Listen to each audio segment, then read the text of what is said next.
All right, we're live. Hello, everyone. Welcome to Talking About Survivor. I'm Christiana Ellis. And I'm Mike Mateen. Tonight, we're going to talk about the finale and reunion show for Survivor Season 33, Gen X versus Millennials. Yes. I guess feels weird to start at the beginning when we will obviously have overall thoughts. So what leaps out at you? What are you burning to talk about first? On reflection, I'm amazed that I picked Ken as my favorite to win over Adam, even though I'm pretty sure that was the final three that I projected. Mm-hmm. And I said that was my final three, and I see Ken winning in that situation. And then just, like I said, reflecting back, I'm like, oh, yeah, like Adam was just like, people just didn't like. I thought Ken was really well liked, but it really turned out he wasn't. I mean, he wasn't disliked, but he wasn't really respected either. Mm-hmm. And Adam, he had the respect of everybody. He'd been working really hard to like do what would consider the best moves, and honestly, like, and I think he sold it really well in that tribal where he was like, when Hannah said, I put everybody in the order that they are, and Adam's like, yeah, but they weren't all in the right. They're not all in the right order. Like it all worked out, Mm-hmm. And then knowing that he had that trump card of the emotional pull, not that he wouldn't have won anyway, but that certainly secures it. And I meant to read, I know that he did an interview with Dalton Ross where Dalton Ross specifically asked him if he waited till the very last minute because he was trying to not talk about it, or because he was rolling the dice that the last question would tee him up where he could drop it strategically. Mm-hmm. And I didn't actually ever go back and listen to that interview, so I don't know the answer. Yeah. Sorry. That's all right. I wondered. Yeah. Yeah, I don't know. It's hard to know with those sorts of things because, like, for example, once again, we didn't get any like opening or closing statements this time, and I don't know if that's because they made them in reality, but they didn't make the edit, or did they not do them at all? Hard to say. And so it could be too that he was going to say something about it in his closing statement if it didn't come up otherwise. Yeah. Well, it was weird. No, because it did come up in like remember the awkward like conversation between him and Jay where they're like, oh yeah, we're brothers and all that. And he's like, and you know why I'm doing this? That time when I was talking to you in the hammock? Yeah. It's like, I know, man. And he didn't bring it up. Mm-hmm. He waited until like David, and so I guess it could have been one of three things. He could have either been just hoping that he could work it into the last question so it would be the very last thing they heard. Mm-hmm. Or he didn't plan on saying it and was just so emotionally like wrapped up in whatever David's question was that happened.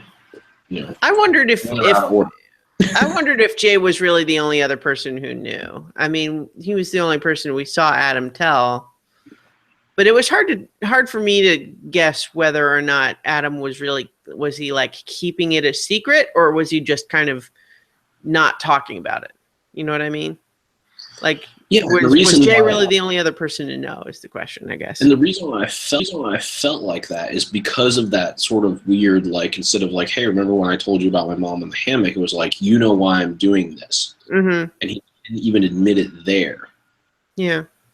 So it really did feel like he was hiding it, Yeah, I agree. It did kind of feel that way. And it may be that he was really like he had thought about it enough to know that talking about that, I mean, just presentationally having the big emotional punch at the end is going to be the most effective, but also just talking about that aspect of it is likely to make him emotional enough that it would be hard to then shift to other things. And so better to talk about those other things first. Right. And so, yeah, there's a couple other pieces I think to it also is that he risks that himself being a target earlier if everybody knows, because people are going to be like, yeah, dude, Adam's playing a good game and like his mom's sick. Like, yeah, you know, and Adam is able to, I mean, his mom's a big fan of Survivor, so it's not like it's inexcusable to use that in your toolbox. I mean, this is a part of it. It's part of how you win. And Adam's also a student of the game and probably remembers how Jeremy won by being told he was going to be a father on the loved one visit, not telling anybody until that same moment that Adam did it. Oh, right. Exactly. I mean, it's the thing is, no matter how sincere all of the emotion really was, I mean, he'd be a fool to not realize the power that could have in that setting. And he's not a fool, clearly. So, you know, it's one of those things that we've talked about where when you have a player who is able to really build a strategy out of their own strengths and situation, you know, without it being like cynical in any way, but also not being afraid to leverage what really is an asset in a game that's based on psychology. Right. So kind of in closing on my reflection of the overall thing is, I guess I was just so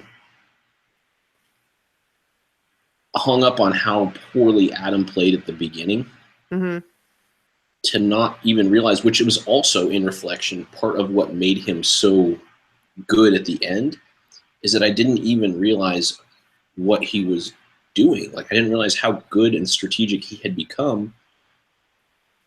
And there's a slight irony, I think, in the fact that I'm not convinced. Yes, he was making the case for the right people in the right order. Like, David and Jay were more dangerous. They should have been done before Brett, like in theory.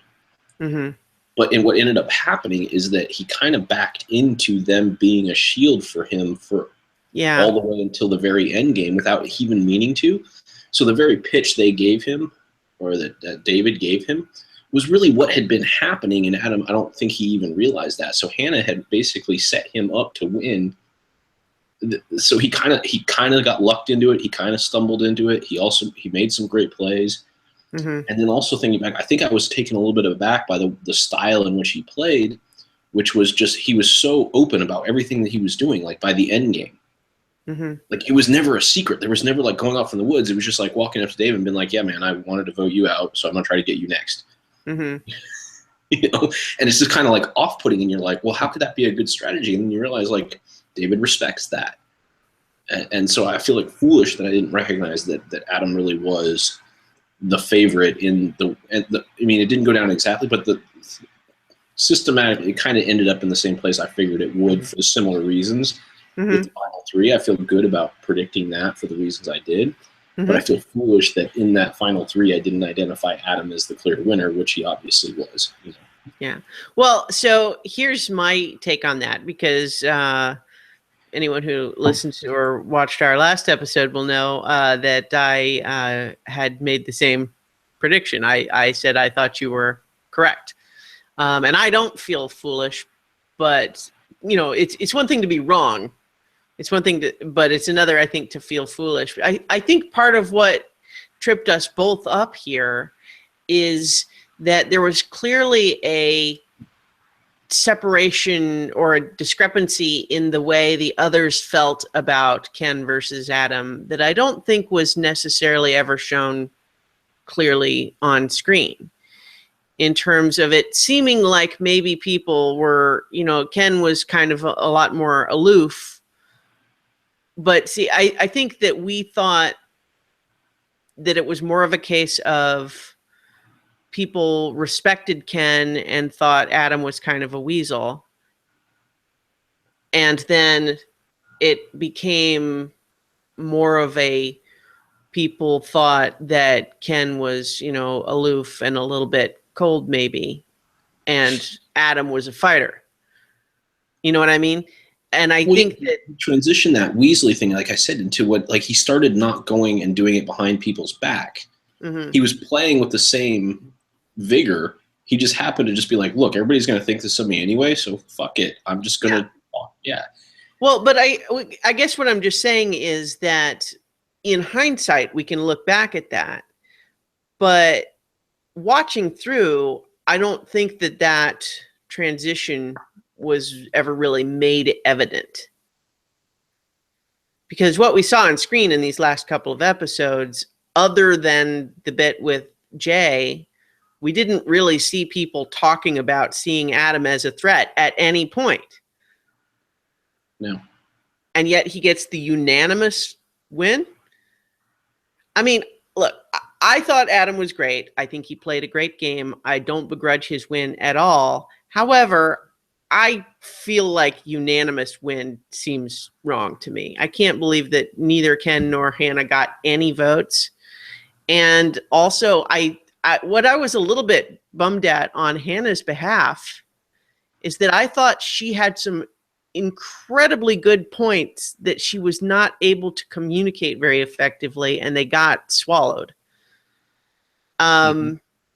And I think that's really unfortunate because she was just in that setting, unable to fully communicate how good her game actually was. And I think that's part of it. Obviously, you have to be able to sell it.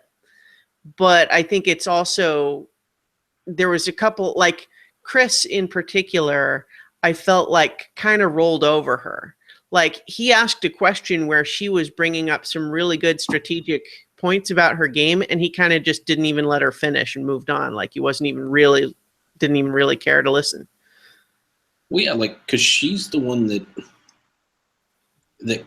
did, in fact, like, we never saw Adam at all try to convince Ken to vote for David. Mm-hmm. We saw Adam just digging in with David and being prepared for David to light fire. And Hannah was the one that was Ken's sounding board. Right. And Ken's point, it was his decision, but Hannah was the one that influenced it. Yeah. Yeah, that one was extra BS because essentially they gave Adam credit for convincing Ken, where first of all, Ken is like, hey, I'm not like an NPC here. This is I'm playing my own game. I made my own decision. And you might think it's the wrong one, but you're going to give him credit for changing my mind? That's no. and then Hannah I wanted her to stand up for herself and say, no, I was the one that talked to Ken. And maybe she didn't want to do that because that whole approach is a little bit disrespectful of Ken. But I think she could have presented it like, so if we're armchair survivoring, I think, unfortunately, her performance in the final tribal council, possibly compounded by people being inclined to not listen to her anyway,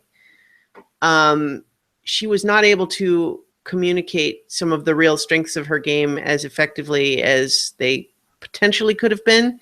And I think, honestly, she deserved more. Like, getting 0 votes, I don't think is fair.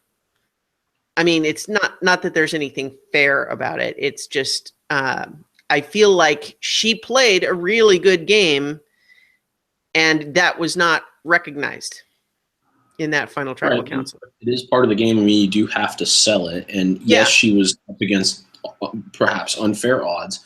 The way I saw that is that Adam was probably the favorite going into the tribal council. People were leaning at him, even if they weren't all. Like, some people were probably set on him, like Brett advocated for him. I mean, I think a lot of people were planning on voting for him.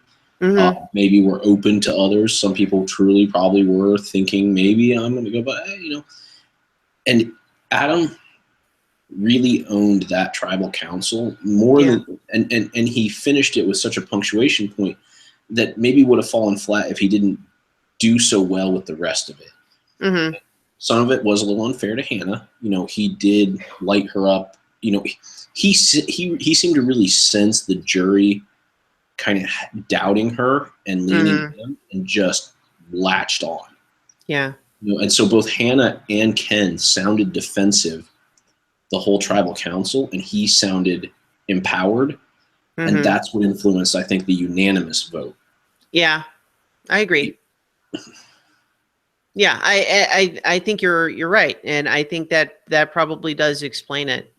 And I guess I was just I couldn't help but feel a little bummed that I think the strengths of her game kind of didn't ultimately get to shine. And I don't even necessarily mean that she should have won, but I just feel like that tribal council finished with everybody thinking she didn't deserve to be there. And I didn't think that was not, I don't think that's true. I think she played a great game. She was just, unfortunately, like several players have been in the past, unable to sell that at the end. Right, and that goes back to a conversation that we had when she wanted to get rid of Sunday, and my defense of why she wanted to do that was because she thought that she was a goat that had a better chance to win. Like it almost felt like they framed her as the GOAT in their minds. Yeah. Not taking into account that she actually did strategically get herself there and do very good social gaming to get herself there. Right. And chose to get rid of other people who would have been sitting there who less deserved it, simply because, like, all three of them absolutely deserve to be in that. I mean, you could say that, like, Jay and David were bigger threats and all that, but the fact is Jay and Dave didn't make it. All of them made it, and all of them didn't get dragged. That no one on there got taken because they were easy to beat. They got taken because Jay and Dave were harder to beat. And that's a very different perspective. But I feel like the jury still looked at her as that piece on the chessboard that we're used to. And that started to frame that conversation. If you think about her, like, where she started to where she finished, like, that, she's had a hell of a journey already.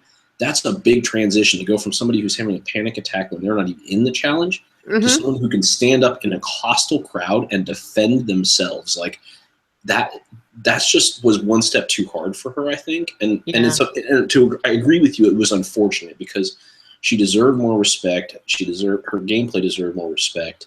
But I see why it ended up the way that it did. Right. And I felt bad too, because I felt at the end of the tribal council like she was the least deserving of the three. And I was like, well, wait a minute, let me check myself. Like, I didn't feel that way going into this. Like, that's how Adam and the jury made everyone feel, which is why she got no votes, Yeah.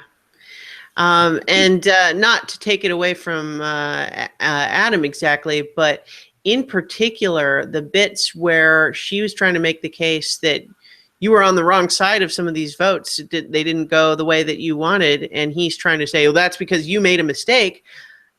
There was one point where I wanted to kind of applaud for her because she kind of said, no. It's a mistake for your game. It was not a mistake for my game. Case in point, here I am. Yeah. I didn't get David out when you wanted to get him out. I got him out when I wanted to get him out. And it worked. And here I am. Right. And I wanted to say exactly like what I was saying there earlier, where how Adam kind of stumbled into this. Like, to just say, like, no, if it had gone the way that you wanted, Adam, you would have ended up, like, there would have been more people left and you would have been the biggest threat before you could have made it here. So by waiting and doing it in the order that we did, that's why we all got here. And I did that, Yeah. Yeah, so it's...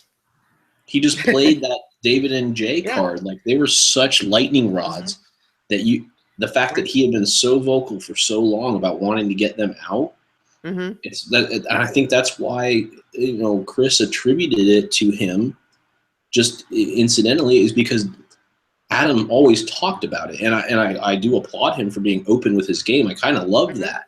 Yeah, there was no sketchiness or anything. Like, he did turn that corner. If he was going to flip on somebody, he told him. It was like, it wasn't the way that it was at the beginning. Yeah. Well, and so what I will do after, giving Adam a little bit of a hard time and wanting to sing Hannah's praises a little bit, I will also give Adam the credit for taking a situation that I objectively think should have gone Hannah's way and spinning it to the point where everybody thought he did the greatest job and got unanimous votes. I mean, that's not nothing. That's a substantial accomplishment. In that final tribal council, he was able to read the room and present it all in the way that made him come out smelling like a rose, and that was it. And so that's, and it was a solid game that got him there too. Like those are the skills you need to win. And unfortunately, like Hannah, despite playing a great game up to that point, was not able to sell her accomplishments in the same way. And that is like, as you were saying earlier too, it's like that's part of the game. You have to be able to do that part.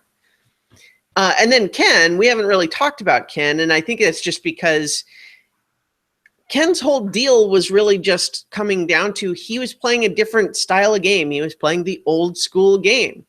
And so when you're choosing between Ken and Adam, it's like, well, do you want to reward playing the old school game, or do you want to reward playing the newer type of game? And it seemed people had a pretty clear preference in that regard. Yeah, that's fair. I thought he did a good job with some of the harder questions, like, like when Chris, or Brett was like, Ken, when did you even start playing? Because, Brett always, he was the one that we did not like Ken. Like we had seen those interactions. Yeah. And he was like, when did you even start? He was one of the people he considered, when he was talking about, oh, these people are morons. That's really who he was talking about. Yeah. Because he was friends with David and didn't want to vote about David and was digging in, and that made him a moron. But Ken's response was great. He's like, I started playing at the beginning when I befriended David, and we got all the way to the end, and then I got rid of him, and now I'm here. And it was like, okay, well, I still don't like you. Yeah. I think Ken did a really good job of representing his style of play, and that's great for him. And it's just, that's not what the juries of these more recent seasons want to see. Yeah. And I'm fine with what he did. I mean, it's, it's one of the things, is part of sales is making sure that the people that you want to buy are making the decision with the best possible information. And they're choosing what is best suited for them. Ken did that. He laid it out and he defended his position. He defended when they tried to kind of come at him and be like, oh, you said you were so loyal and you got rid of David. And he's like, and I think David even called him on that. And he was like, yeah, I'm loyal number 2 to you. I'm number 1 to my daughter. Yeah, that was a good answer. Yeah. Yeah, so he represented himself. He put himself in exactly the position that he wanted. They just chose that wasn't the product that was right for them. And Adam did the same thing, and Hannah was unable to even do that. And I think that's where we're both feeling that sort of it was unfortunate to Hannah because Hannah didn't put her best foot forward to let them choose whether that was right. Yeah. She was kind of cast aside from the beginning. Yeah. Which, again, it's like I felt bad for her in that regard because in some ways, in a final like this, you kind of want to see everyone putting their best foot forward to finish. You know what I mean?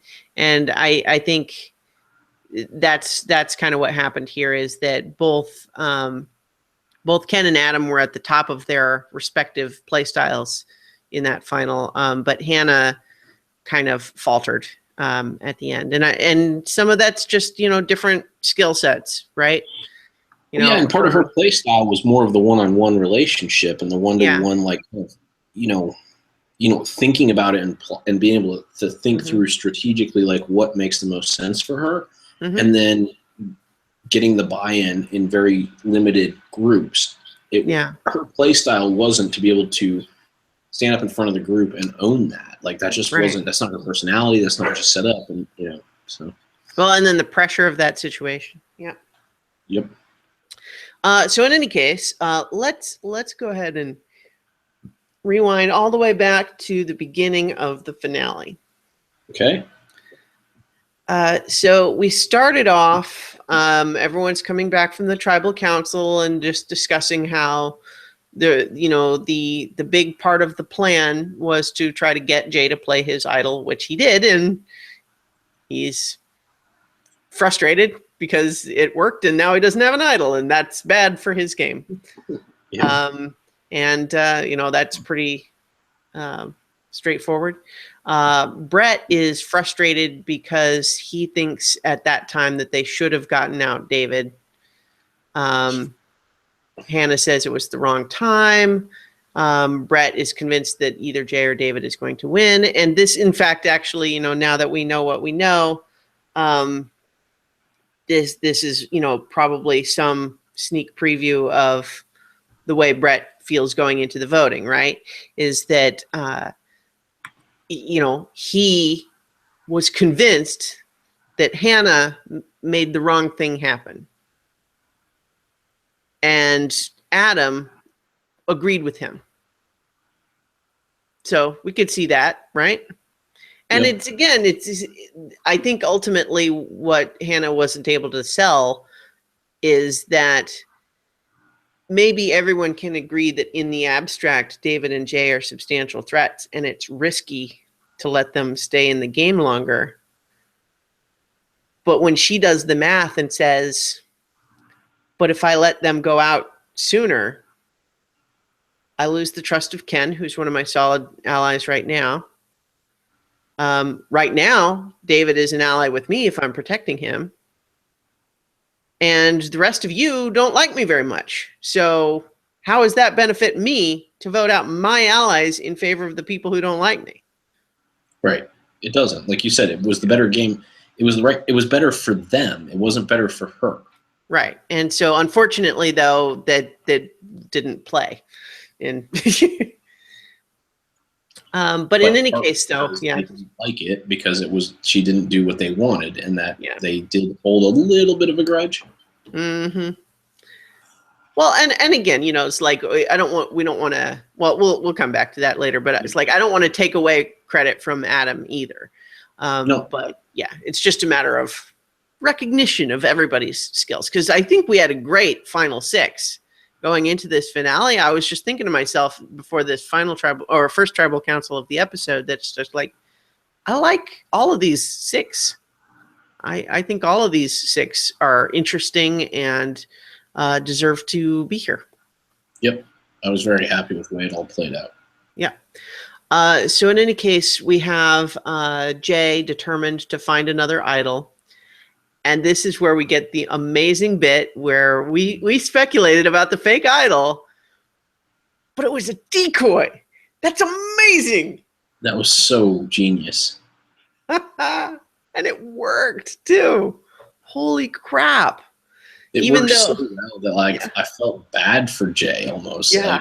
While also laughing. Yeah. And just like the whole bit where he's looking with Ken and David kind of following him, and he notices it and he's trying to see, oh, good, they didn't see it. And David's going like, he saw it. Yeah. David even noticed that he noticed it. Yeah. Yeah. Well, he knew where to look, right? He was saying, like, I need to watch Jay as we pass this spot to see.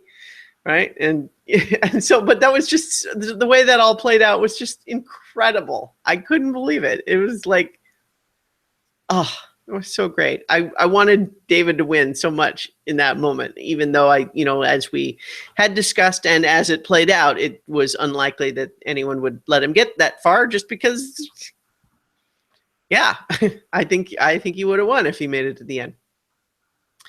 But in any case, we also have Ken opening the legacy advantage because it's day 36 and guaranteed immunity at the next tribal council. That is a hell of an advantage. Yes. Yeah. I guess it makes sense in the sense that, previous advantages that have been like challenge rewards or something have been for an advantage in the challenge. But for this one to be built up so much, to have this legacy go over the whole season, I guess it makes sense to want that to be a bigger payoff. Yeah, well, and what I like about it is not just what it does for this season. Mm-hmm. It's if you're going to open up something new, like make it really good, especially something like this that people in future seasons will have to like speculate about and like maneuver around. It needs to be substantial. Yeah. And an immunity at this point in the game that's guaranteed that no one knows about is substantial. Mm-hmm. You know, and I think that's where they sort of failed with the what was it last time? It wasn't the legacy, obviously, but the new twist was like you got to remove somebody from the jury. And yeah, I'm trying to remember. You could cancel out somebody's vote or something like that. No, it was you in the final tribal council. Like you got to remove a jury member. Did that happen? That doesn't ring a bell. I mean, you might be right, and I'm just misremembering, but I'm pretty sure that's what it was. Okay. But that's the whole point, is that it was sort of not memorable. It wasn't like it didn't really impact anything. So it's like, well, all right, that didn't like, so it doesn't have any impact moving forward. Mm-hmm. Like something like this, where it's like it stays in the game, you can never leave the game, you can never vote it out of the game. Mm. Like, and it could be big. It doesn't mean they have to do it as the same advantage next time. But the way it will make people think might alter the way they play the game, because they made it such a big thing. Even if it's not like super sexy, like it was just kind of like, oh, you're immune. It's still important enough that for future games, I think it's really I think people are gonna really start thinking about it. Mm-hmm. By the way, I did just really quick look it up, and you were right that Michelle had the ability to eliminate a juror, and she chose Neil. And as soon as I looked that up, I remembered that. And it's like, oh, yeah, that's right. That was only last season. So, yes. But that's the whole point, is that twist wasn't really that memorable, like, because it didn't really impact anything. Yeah. And while this ultimately didn't either, it's like, it's still big enough that people are going to worry about it. Like, no one's going to really change their gameplay based on the fact that, like, there might be a fact that a jury member could be eliminated out there. You know? Right. People will change their gameplay if they think that there's a hand-me-down automatic immunity at the final 5 or whatever it was. Yeah. Yeah. Well, it was going, to get to final 5. Oh, yeah, 6-5. Yep. Okay. Mm-hmm. Yeah. So, I think it was a good addition, and I hope they revisit it. Even though this time it wasn't as exciting as it maybe could have been, because Ken wasn't really in danger. And then also there was really only one time that it passed one person to another, from Jessica to Ken, whereas theoretically could have been possible for it to change hands repeatedly. Exactly. Mm-hmm. Well, Anna, I think I would love it if in the next season, if it's equally substantial but different. So then that really throws people like for a loop, and they're like, oh, this thing's out there, like, and if it passes between more people will know about it. Mm-hmm. But they don't know what it is until day 36. So it's like you're trying to make decisions based on whether this person has this thing, and if you get rid of them, they're going to give it to somebody else. Will it be you, or will it just mess up something even bigger for you? Mm-hmm. It just adds this whole wrinkle that is kind of cool. I like it. Yeah. I was just thinking of like, what are some of the other things they could do with it? It could be, you automatic immunity for someone else. Like you have to pick someone other than yourself. Stealing the vote, I think, is pretty good. Yeah.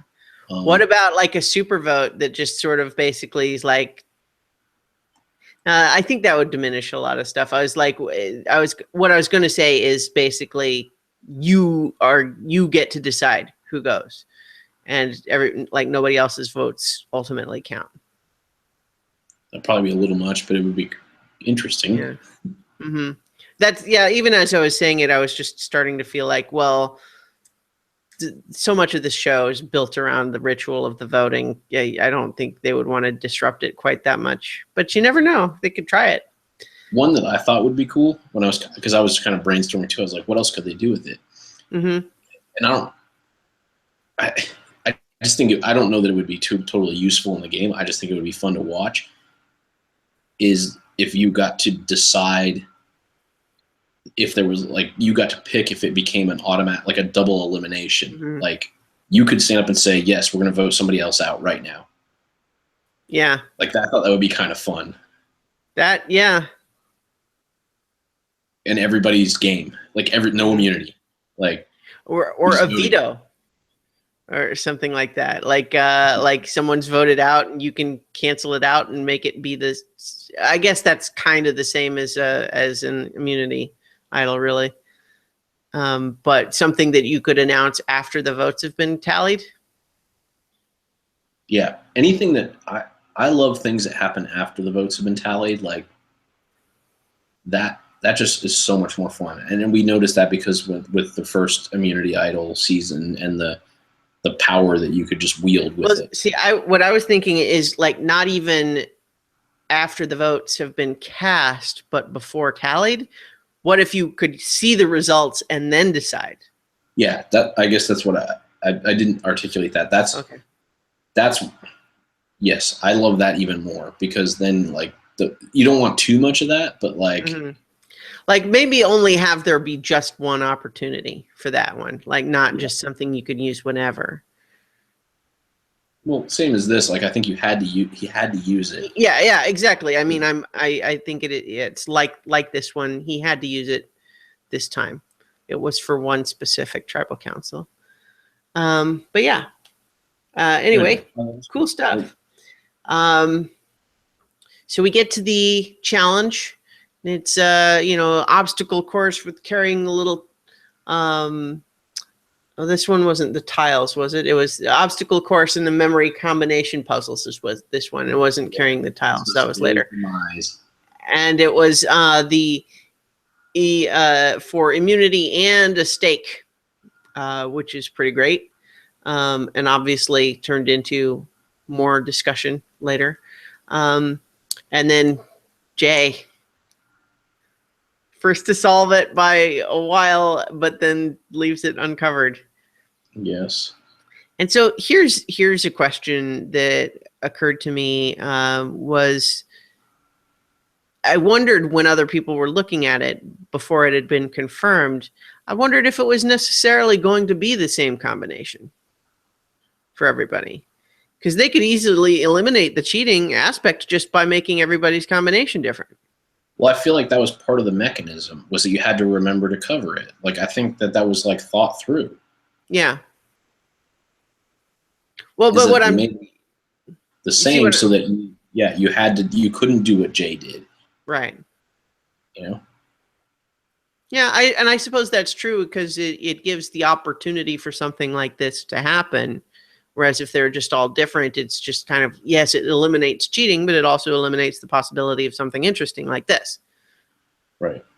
Yeah. Well, I'll point out, like Dalton Ross, who writes for Entertainment Weekly, and we've talked about him a million times, like he always talks about whenever the cheat, like he's always asked the question about why they don't put up like partitions when they're doing puzzles and stuff like that. And we come to what I feel is the accurate conclusion is that they absolutely want people to cheat. Like it makes it more competitive. Like if you can get away with it, like that's the whole point. And so this felt like just an overly designed thing to like tempt you to try to like it almost like you knew you wanted to cheat because you could cover it. Yeah. And that's not a normal thing. Because like no, that's a good point. Yeah. Because like not only does it add drama and excitement, the idea, oh, someone's cheating, is that fair? That sort of thing. And like it is inherently if everybody can do it, right? And it's like if it's not strictly speaking against the rules, it's not even technically cheating. But there's a drama element to that. And also, like you just said, that it makes it more competitive. If one person's way in the lead, it maybe gives other people a chance to catch up and make it closer. Right. And it's like if they were truly about eliminating cheating, and that's his point, is you could screen off every puzzle challenge, and just whoever solves it first wins. Like that would be truly not like fair, Yeah. But that's not how the game is designed. Like you're supposed to be able to kind of take a look at what other people's puzzles are and see if you can, make yours work. That's why y'all solve the same puzzle. And I mean, it's so, yeah, I thought it was kind of, interesting that they had, for one of the first times they've ever had a way to actually cover up what you had solved, because that's not typical. And it made the cheating, if you will, like even more dramatic, because like it wasn't like he just finished it and they were like, oh, let's go check it out. Like they knew that he had left it, and so they were deliberately going and looking to see what he had done. Mm-hmm. However, he does totally redeem himself later, I'll say. With the whole bit at the end with yes, he plays that like perfectly for such an awkward like reward or whatever it is, advantage. Like he managed to use that thing. Like he literally found the perfect situation, executed it perfectly. Like yeah, he gave himself a shot to go farther simply because of what he did there. It was really impressive, because I think that the risk for that advantage, the ability to steal the reward,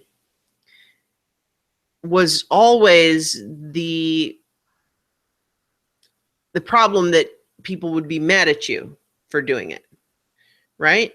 And so he creates a situation that's essentially a wash from a social perspective, because the person who was getting it stolen gets to go anyway, and the person who gave him this advantage gets to go. So it's like nobody really got cheated out of it. In theory, David could have picked someone else, and so they might feel marginally like, well, I had a chance and now I didn't get to go, but it's not really any more of a chance than it would have been otherwise. And so anyway, and he's already a threat, so it's not like marginalizing some of the people that maybe David might have picked is that big of a deal. He gets to go with the two people who give him the best shot of staying in the game. He gets to eat steak, which gives him the best shot of like winning immunity. Mm-hmm. Mm-hmm. he honored both of the people involved in the challenge and the thing, like you just pointed out. You couldn't draw up a more perfect situation in which to use that, and he did. And I was almost rooting for them to decide to keep him around an extra time just because of it. Yeah. Although it was amazing to watch him use that idol, but yeah, so great. He just nailed it. Like, what was he going to do? Like, maybe David picks him, maybe he doesn't, and then he goes in weaker.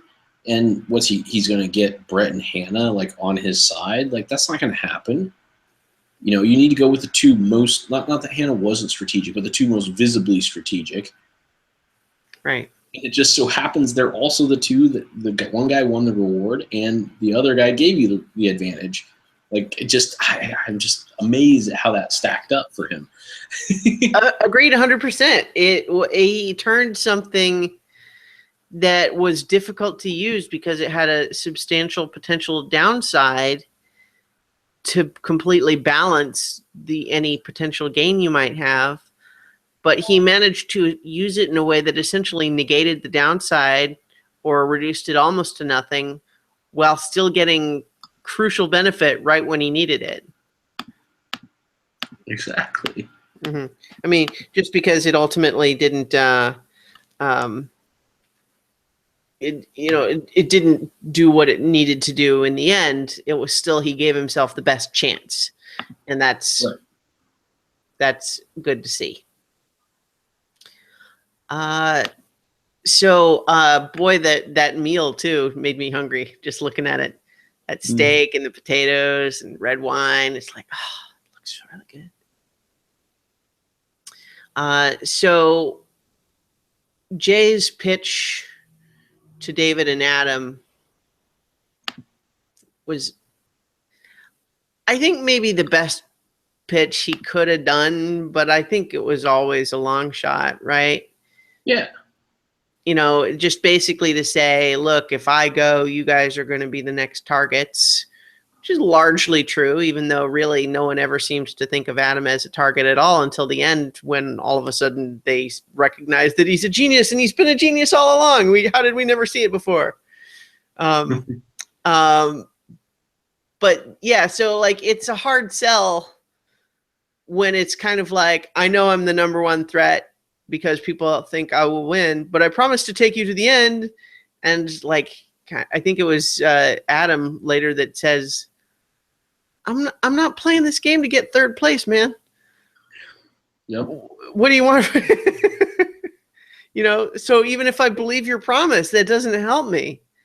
I would rather get fourth place trying to get first than settle for third. It was the right mindset, and it's how he played from there on out. So it was good. Yeah. Let's see.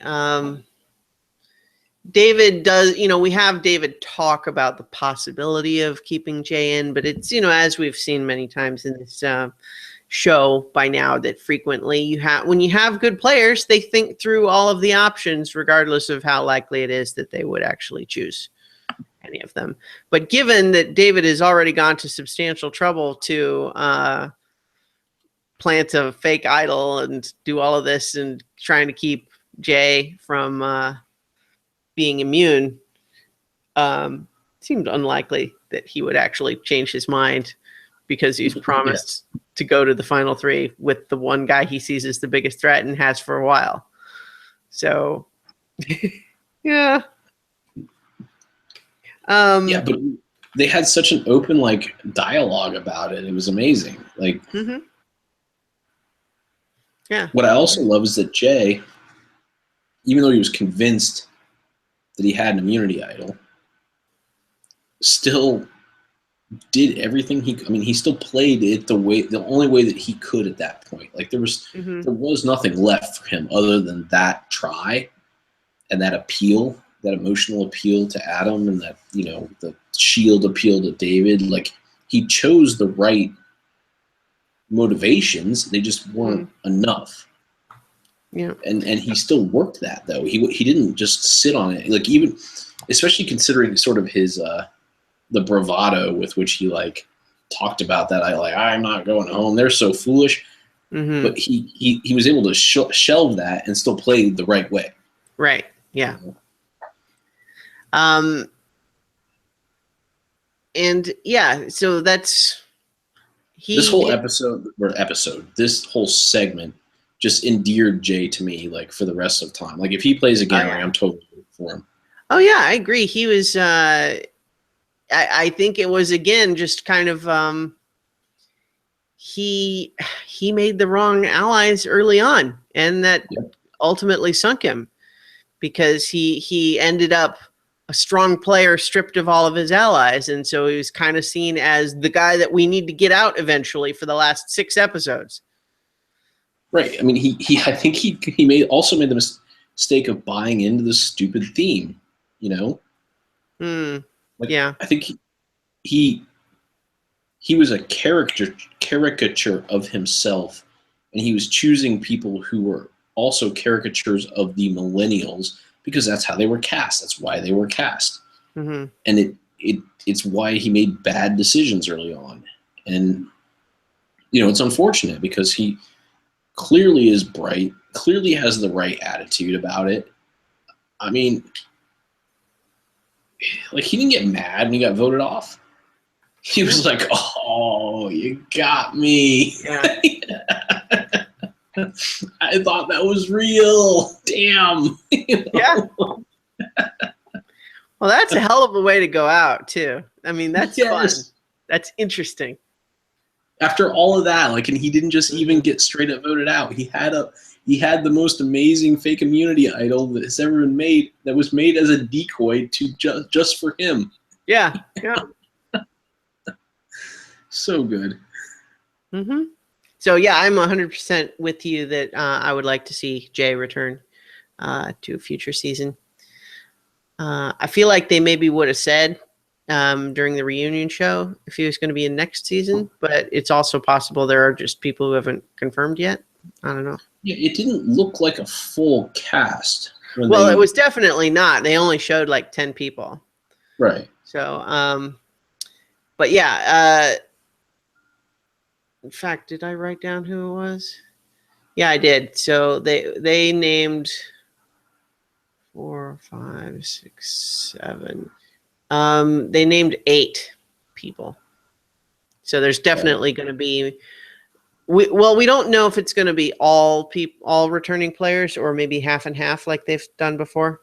I feel like with the name, it kind of has to all be returning. Like, that's just me. Yeah, it seems like, how would you say someone is game changer otherwise? But then again, I don't know. Unless I mean, they're a game changer, like unless they're doing like a celebrity thing and they just didn't want to like let that on. I don't know. I don't. I think it's also possible that you could have game changers be the theme, even if it's only half of the players. You know what I mean? Like, Sure. Yeah. you know, you have the game changers versus the newcomers or whatever. I feel like they would have called it that, I guess, but maybe not. I don't know. It's hard to say, but they only named 8 people, so it's hard to know. So there's for sure. lots more to go. Yeah. And Michaela was from this season. It'll be good to see her back, because we certainly talked about that when she was voted out, that she seems like a good player that just kind of, because she sort of came out of nowhere, even to her allies, they suddenly said, oh, shoot, we need to do something about her. But so anyway, let's see. I lost my place in my notes. Okay, so even though I was kind of implying that I thought it was maybe a long shot that David was ever really going to keep Jay, there was a bit where he and Hannah seemed to be talking through it with Adam, who was, voting for Brett instead. And Adam was just like, what? No. Vote Jay out. Now's when we need to do it.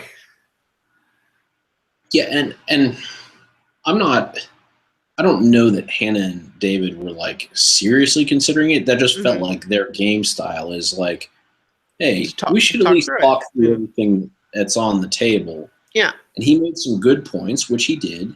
Mm-hmm.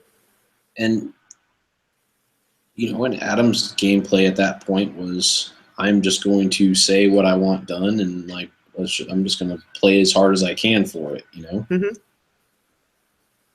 Yeah.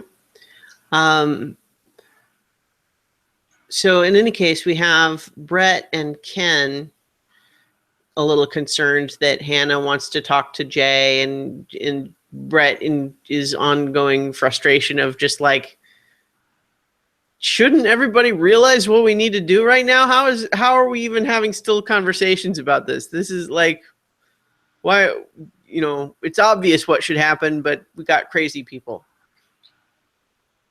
And, yeah,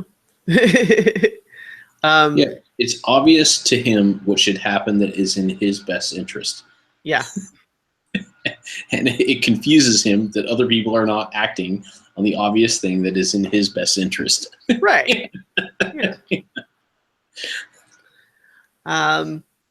Yeah, exactly. Weird that Jay is not just rolling over and getting voted out. Like, well, and I also rolled my eyes that he used the exact same line in the next go around. So, in any case, let's see. We've got Hannah and David tell Jay that they're willing, but they would need Adam, who's not on board. And for all we know, this is just still kind of humoring him, or it might even be a sort of situation for Hannah and David where they're kind of like, you're willing to let Jay try because it kind of keeps him busy. And who knows, if he really does talk Adam into it, then maybe they have a conversation about doing something else. Right. But if they're pretty sure Adam is convinced, you're not going to convince him.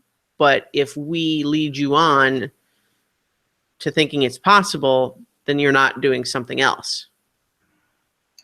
Yep. Jay asks for one chance, and Adam says he'll get it. I'll give you that one chance, but that's what you say in Survivor. You don't tell people no. Well, I don't know. Some people do, I guess. That was kind of Ken's play style. It worked out well, though.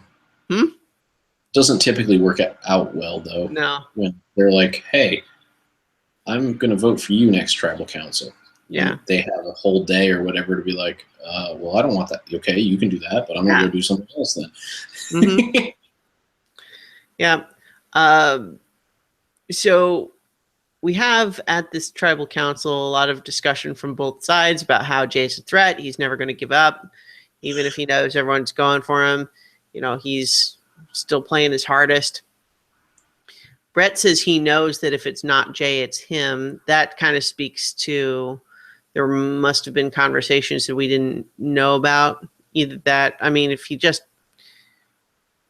guessed it, that seems unlikely. But I would guess that the people who were really always planning to vote for Jay may have told Brett he thinks it's going to be you, but it won't be. So don't worry.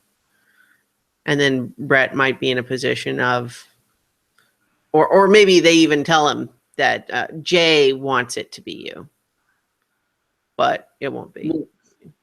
Yeah, but here's what's weird. Jay voted for Ken.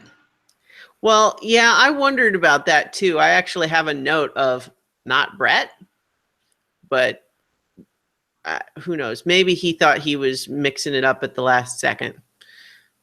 You know what I mean? Oh, yeah. Like maybe he knew everybody was going to vote for him, and then he was going to play immunity, and he was going to make Ken go home, who would have been the bigger threat in challenges, which was really his only move from then on out. Yeah, he might have actually been that thoughtful of it. I suspect that might have been it.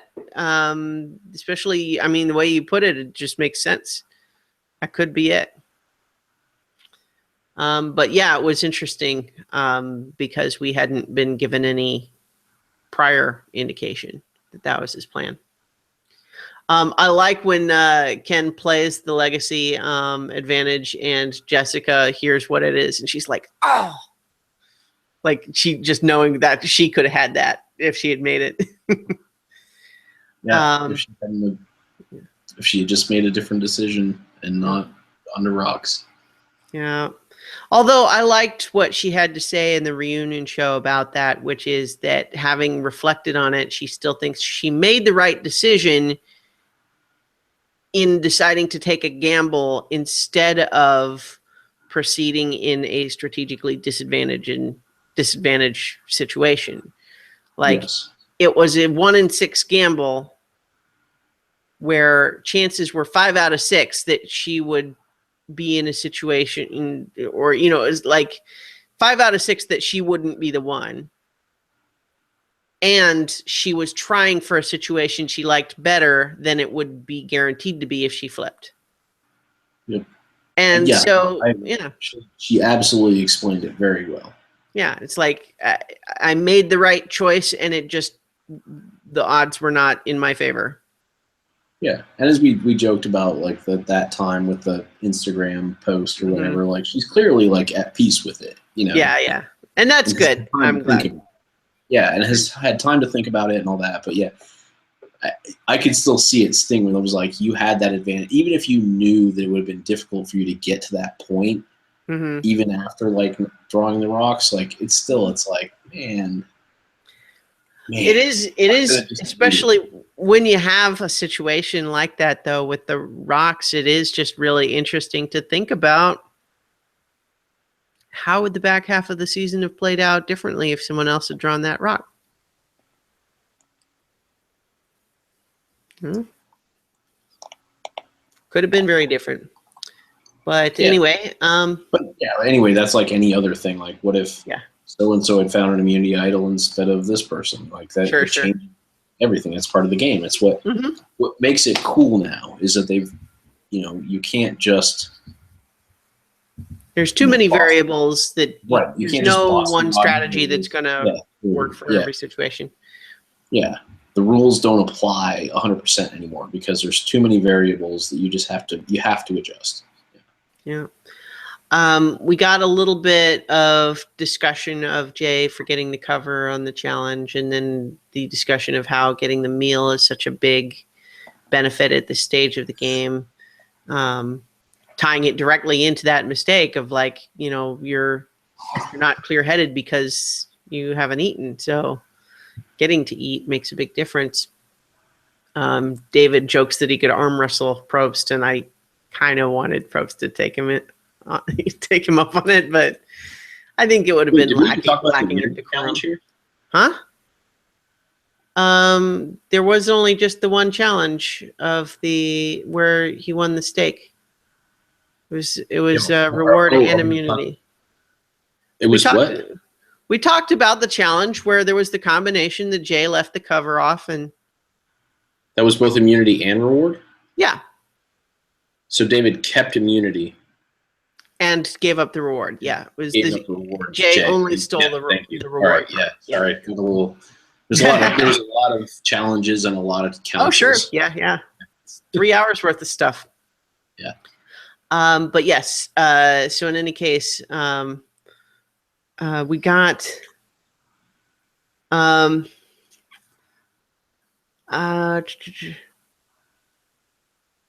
okay, so yeah, in any case, it was amazing when Jay played the phony idol. I'm glad he was a good sport about it. It goes out saying, "You're all warriors. It was mad fun." So after that, we pretty much went right into the next challenge, and it has water stuff in it. Yeah. David is worried that he's the next target, so he's bummed to see the water because he's not strong with the swimming. Overplay that a little. So what? I feel like they overplayed that a little. Oh yeah. He didn't really do that poorly in this, and it wasn't that much swimming. Yeah, he was slow for that part, which was maybe 1/10 of the challenge. So, yeah. But I agree. They kind of played that for drama a little bit. But, maybe it's also like he was worried about it. And so why not talk about that? So it's interesting. It's one of these challenges where they get to make a choice of like how many tiles to try to take at once. The more you have, maybe the less trips you need to do, but the greater risk for for dropping them. Yeah, I like that mechanism. I rolled my eyes that the puzzle answer was not a participation trophy. They still got to honor their... Yeah, it's fine. It's fine. But in any case... I also thought it was interesting. Prof specifically mentioned that the letters could actually make other combinations of words, but only one phrase was the right one. I wondered if that literally meant you could have some other phrase that would fit in those spots, or if it's just he was just reflecting that you have a combination of letters. You could make different words with them. No, I think it did. I mean, I think if you use that many letters, it was a pretty long phrase, so. Yeah, but it was also clearly divided into words. You know what I mean? It was a 3-letter word and a 1-letter word, and then a long one, and then a medium one, right? Not a participation trophy, and it was separated by words. So I wondered if there was another phrase that could have fit in those spots. I mean, we could probably figure that out if we wanted to spend some time on it, but who cares really? In any case, though, Ken wants to win, and he does. So he is really determined. Like he gets way into it by the end. Like you can just you can see sort of the gleam in his eyes as he was winning. You know what I mean? Like he was very intense about it. And once again, we get Brett worried that David should be the one to go home, but anytime crazies are involved, anything could happen. And I only rolled my eyes because he was reusing the line.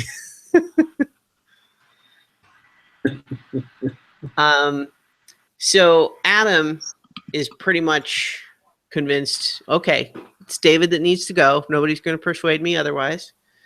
He does some last-minute idol searching I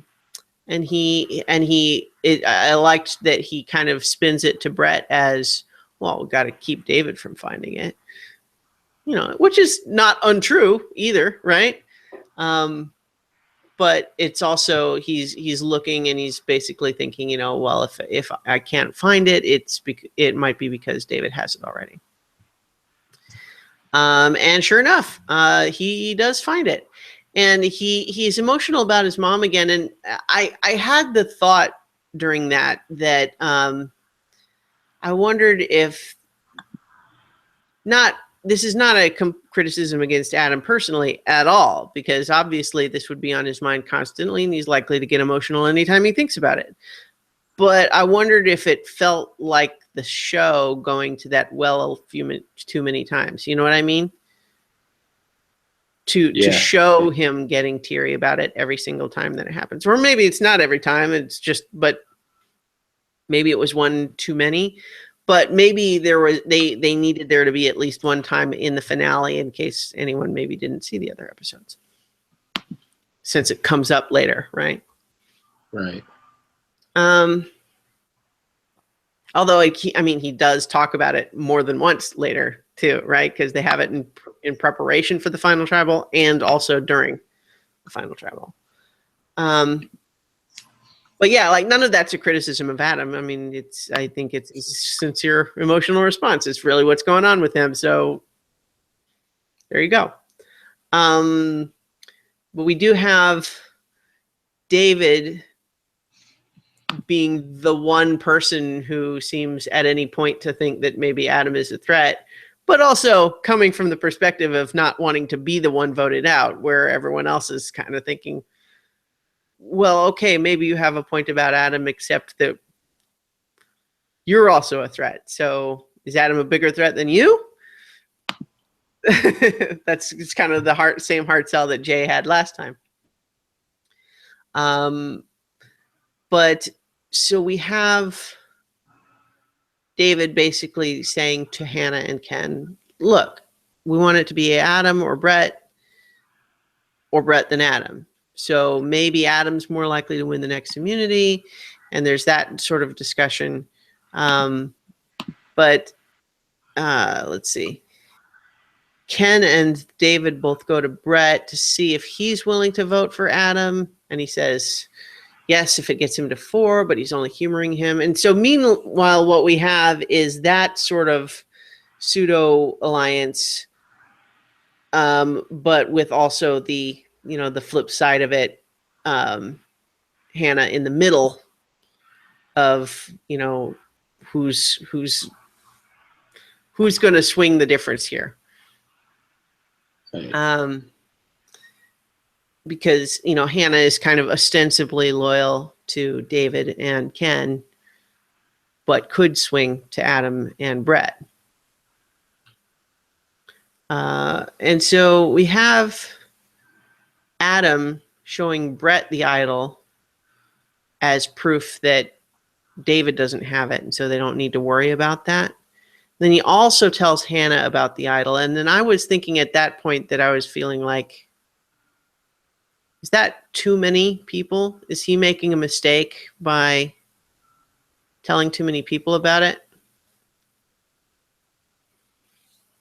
What did you think? Obviously not. Since it yeah, right. It felt that way, but it felt like part of how his game was at that point. Like he was just all in. Mm-hmm. Like he said, like, I'm not playing for 4th, I'm playing for 1, and just went with it.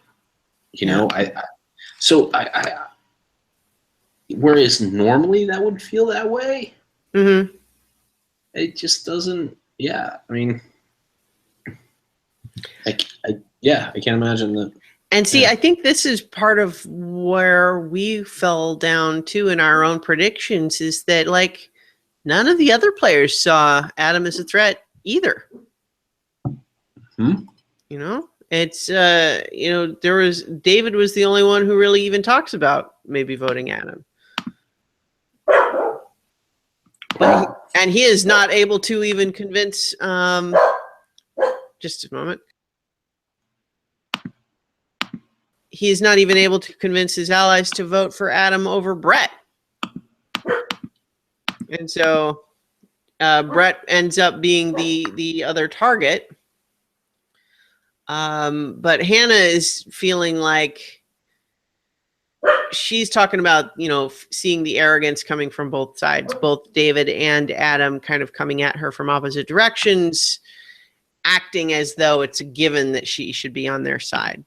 And I think that this is, again, part of what we ultimately see later, is that even though she's making all of these decisions internally, there's a little bit of being taken for granted. And like once she turns on somebody, they're surprised and they're mad. And so they say she's unpredictable. And she's like, that's also, I was blindsiding you. Isn't that part of the game? Yeah, you weren't able to predict that I was going to vote for you. Yeah. And it's weird in a season that so clearly does not buy Ken's old school game to likewise criticize Hannah for being a flipper. I do think that she shouldn't have kept trying to make trust cluster happen, because clearly nobody else was interested in that particular phrase. Wasn't that Zeke's phrase originally? No, I think she said it first, and then it came back up a couple of times. I would have to look it up, but I'm pretty sure she said it first. In any case, we have at this tribal council, there's talk of idle hunting. Brett kind of makes it like he's really only just thinking about tomorrow. He just wants to stay. And that's where, he's kind of putting on a little bit of a show there. But at the same time, it's also not completely untrue.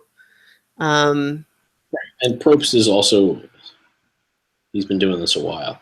He goes, pretty sure that everybody up there has thought about like what's going to happen in the various end games or the various tribal councils or final tribal councils, and what you would say. Like, he just called him on it. He's like, you're not just like, yes, right now you're just worried about getting to tomorrow because you're the one that's on the like hot seat, but come on, man, like. Yeah. And so here's where we have lots of discussing of who's the big threat. And again, nobody mentioning Adam.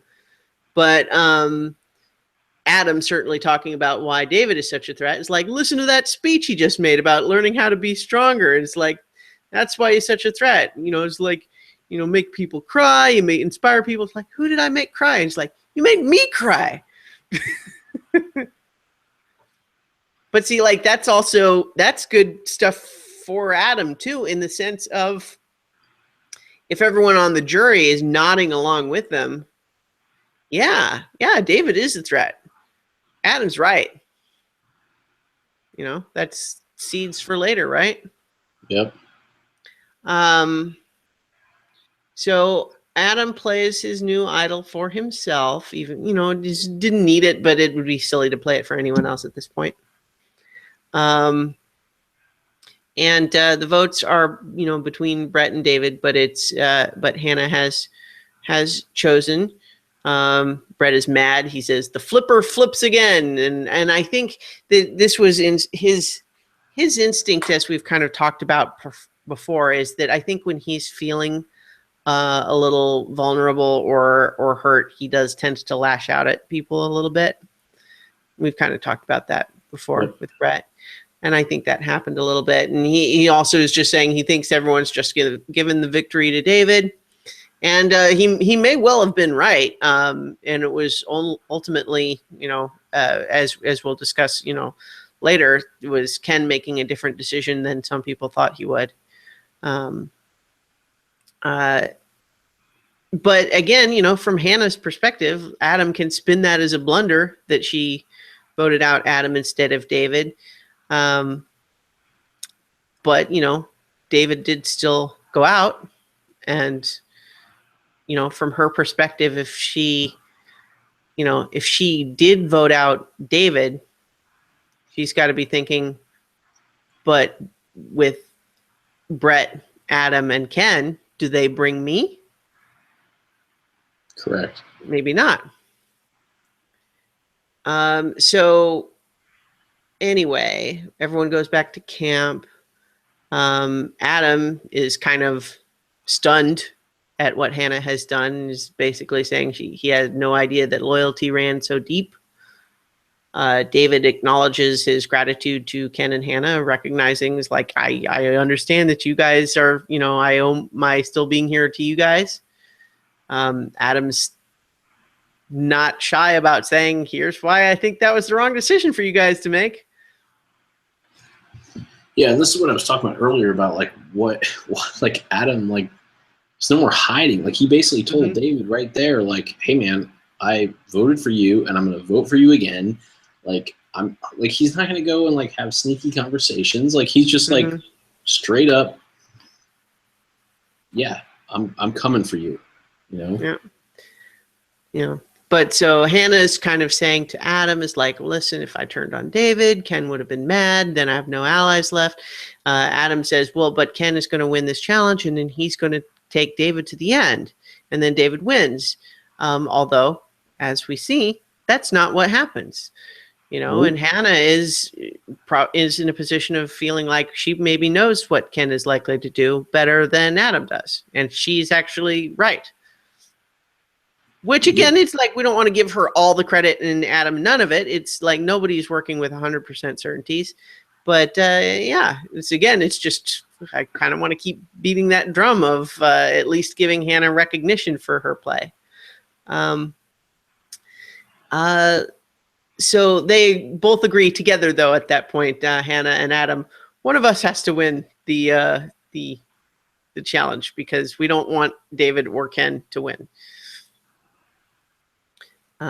Unfortunately, that doesn't work out.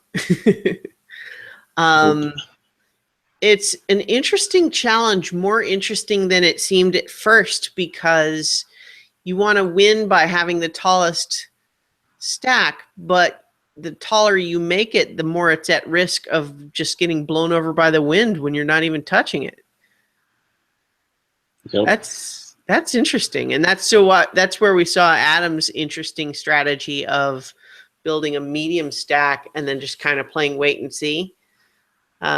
Ultimately, it didn't. It was an adaptable strategy. Let's go with that.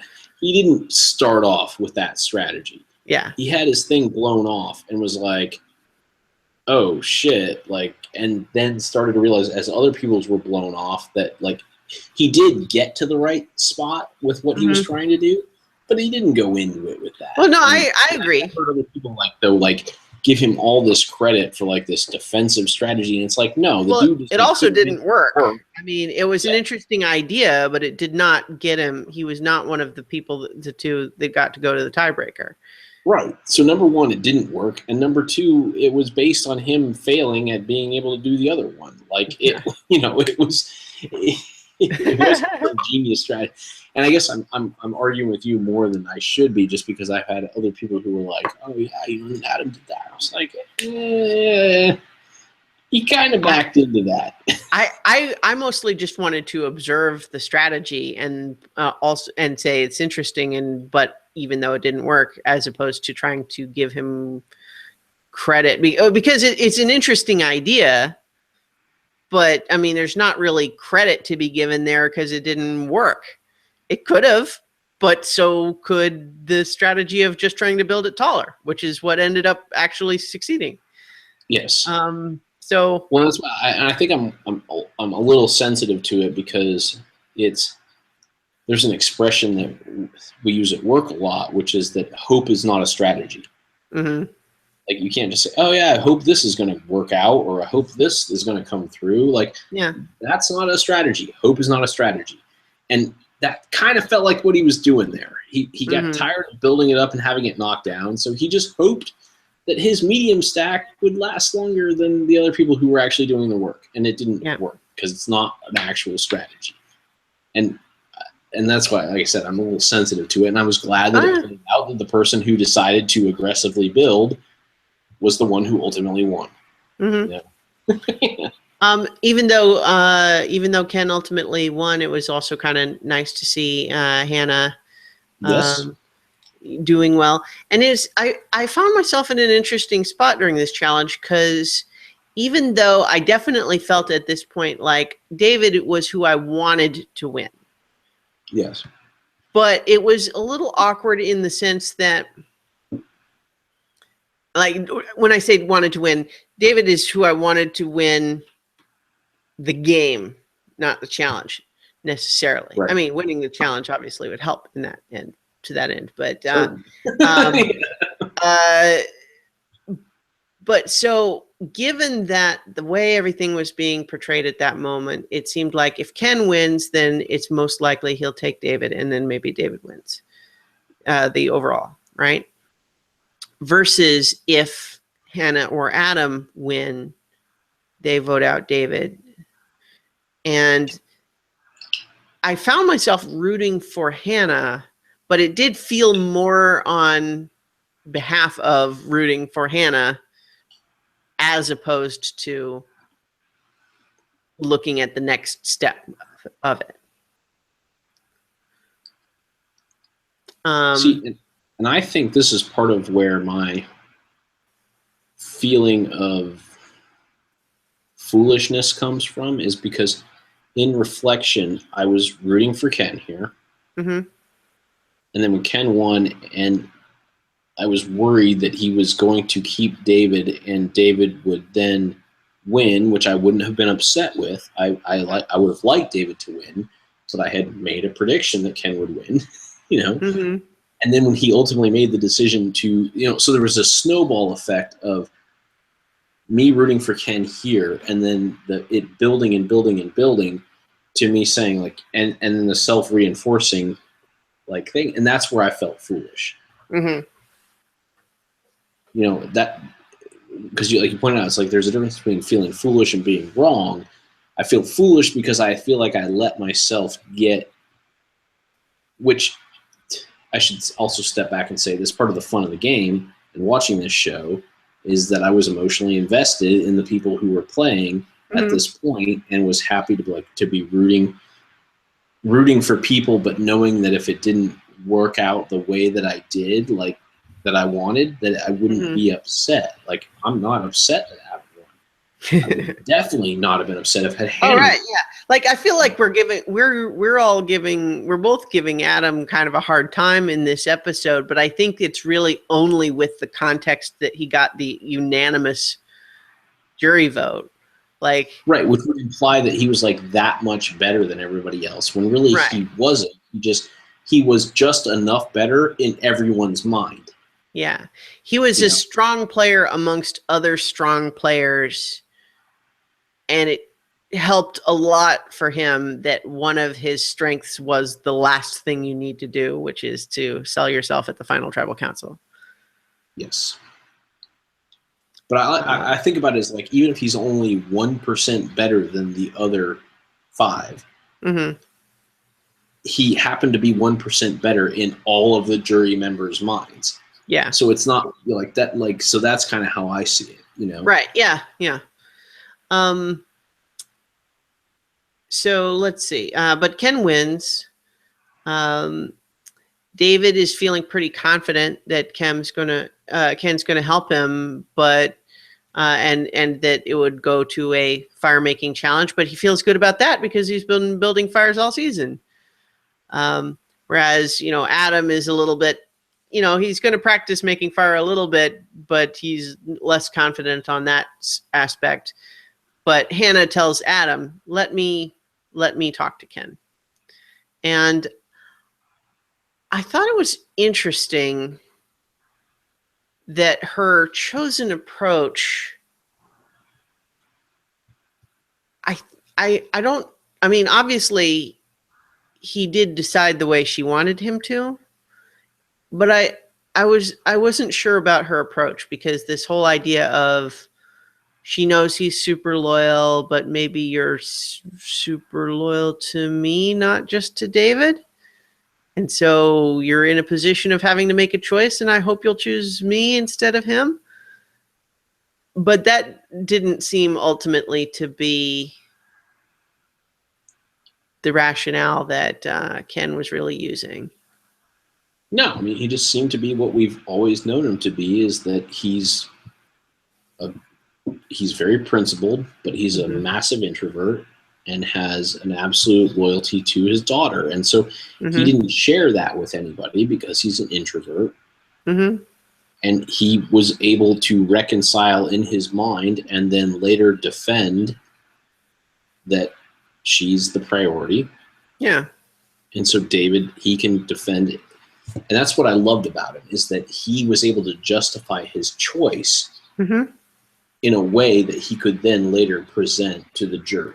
It was pretty strong play, ultimately, to build over the course of the whole game this reputation for being steadfast, loyal, and true, only to betray your primary ally right at the end.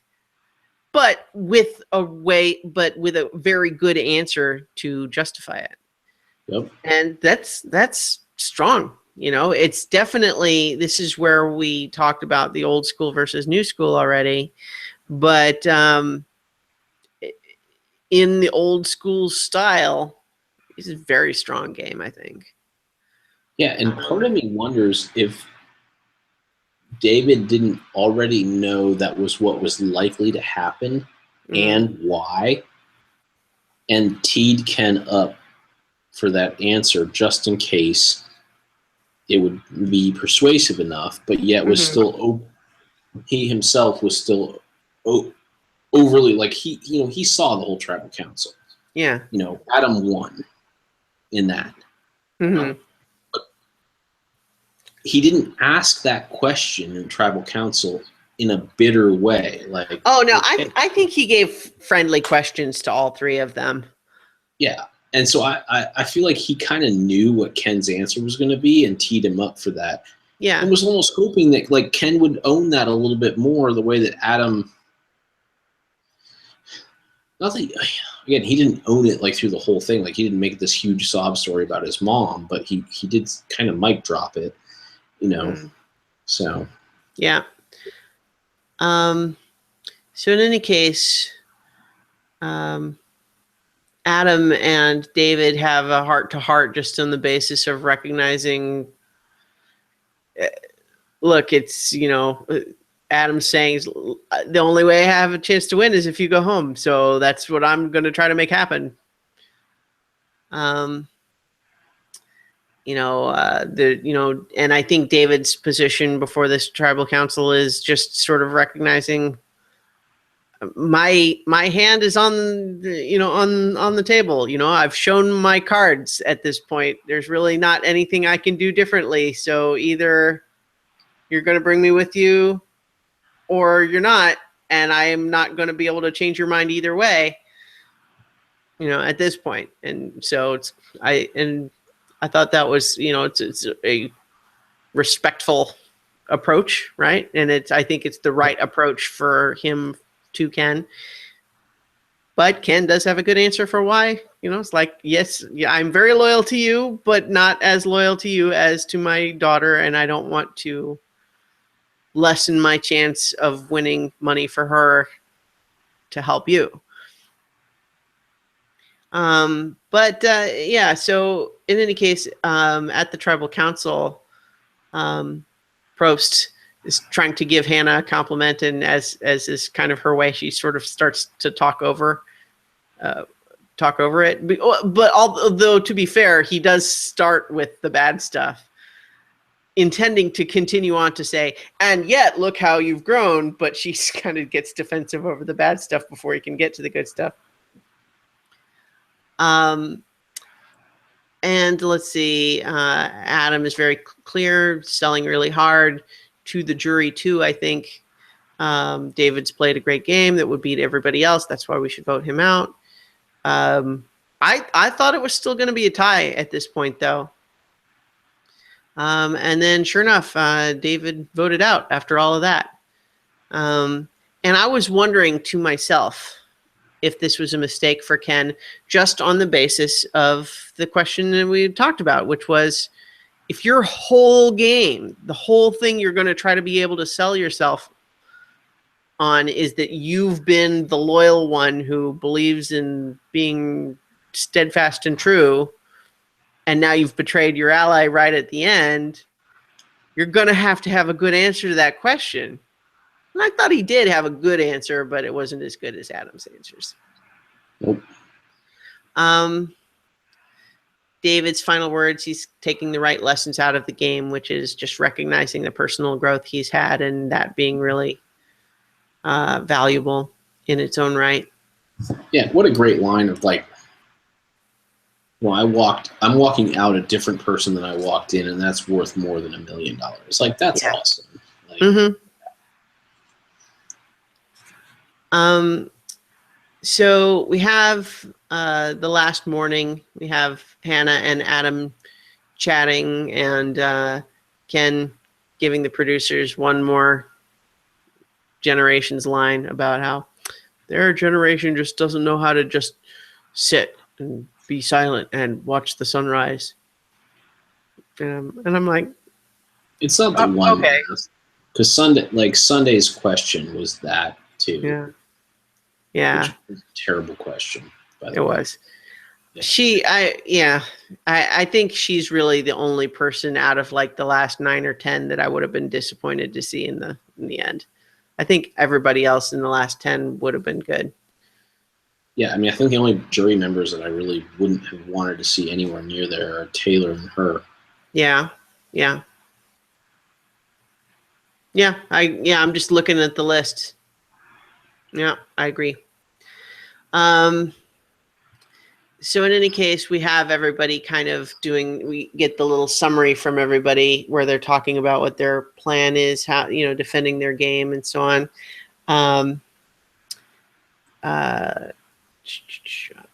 Hannah talks kind of about her sort of transformation and says she thinks she can make the case that she played the best game, but I felt like I could already see the uncertainty. She just like, even if she did believe it, she was not conveying the necessary confidence. As we talked about, recognizing that's a difficult situation if you don't have the confidence going in. Yeah, it's hard. A primarily like male jury, and then also male like counterparts who are all very like, I don't want to say aggressive, but they're, it was hostile from the jury side, and overwhelmingly male, and that there is an impact on that, especially if you're a little timid, and then for Adam to read that and latch onto it, like that just didn't. I mean, she was in a tough spot. I echo what you said before. Like, I really felt bad for her not being able to represent herself properly. Yeah. So. Then we have Adam talking about how, he's made lots of moves, including stuff with idols, and he was never a target. And I couldn't help but think, yeah, but never being a target's kind of a mixed thing. If you were never seen as a threat, does that mean that people are going to does that mean people were recognizing that we're playing well? Right. But of course, I mean, obviously that turned out to not be a problem. And then Ken talks about having played the old school game and emphasizing loyalty. It's good stuff. So we're at the final tribal council. No opening statements. We start with Taylor. My vote's not set. I want you to pitch me. All right, fine, whatever. So give me your opening statement. Yes, exactly. So there were actually opening statements. They just weren't part of the procedure. Yeah, and I thought Hannah actually started off pretty strong in the sense of saying like my moves were not as flashy and they could seem erratic to people who were not benefiting from them. But we were actually very strategic, and I can explain any of those choices. And I'm like, oh, okay, good. I hope let's talk through that. Meanwhile, Ken says, shows that there's two sides of the game: making moves and having loyalty. Kind of generic, but it's fine. But then Adam just he starts with exactly, it's like the thesis statement of what you're trying to do in these final tribal councils is, I played the best game to put myself in the position to not be the target, keep my friends close, and here I am, it worked. And it's like, oh, yes, that's how you do that. Yep. Then Sunday comes in, and again, it's like she had like, it's like, okay, Sunday, was your question about being more adaptable and flexible, or was it about Gen X versus millennials? And what the hell was with this 0 to 10 scale thing? Like, what is... You asked Ken to pick a number from 0 to 10 of how rigid or flexible he was, and he picked a 4, and that's supposed to tell us something? What? She needed to... Her question was incoherent and didn't produce anything of value. Nope. That was annoying.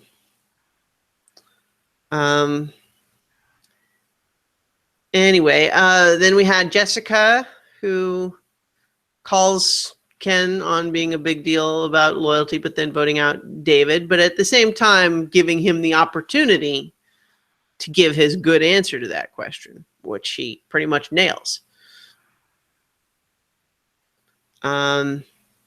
This is where we get the David, you were my number 2 alliance, but number 1 is my daughter, and then gets teary. Like, that's good stuff.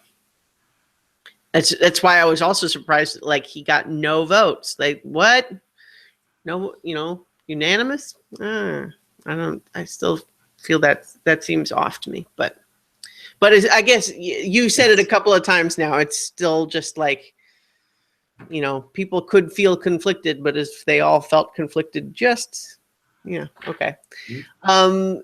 Will gets up and kind of says, hey, Ken, I didn't respect your game until you voted out David, so that's how much I care about your loyalty talk.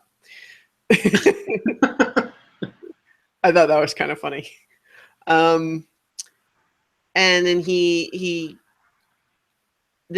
this was a bit where he kind of points out that Adam was on the minority of a few votes, and I didn't like the way Adam basically he basically blames Hannah for screwing that up, and I'm thinking, well, but that doesn't mean you did something good. You failed to control the vote the way you wanted it to go. Yeah. And you were not part of the team making things happen. So just because someone else took the power to decide the outcome away from you, that's supposed to be credit for you? Yeah, but he read that and knew that with Hannah you could do that. Yeah. Like, had David or a Jay or somebody had been sitting over there and he had tried that, it would have been the exact result that you're saying. Yeah. It would have been like, okay, so they just played better than you.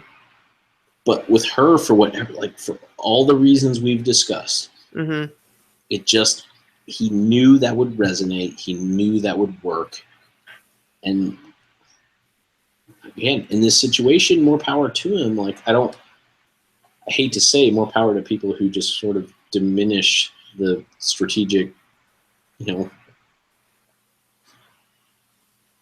assets of, other people. But in this one, yeah. So we have Zeke next, and he kind of is pretty dismissive of Ken, which is fine because he's mostly just wanting to acknowledge Ken, but kind of saying, but you kind of didn't do any of the things that I want to talk about. So Right, like he dismissed it because Zeke wanted to make a proclamation about like the future of the game, and and Ken had already declared himself as the old school player, and Zeke was dismissive of that.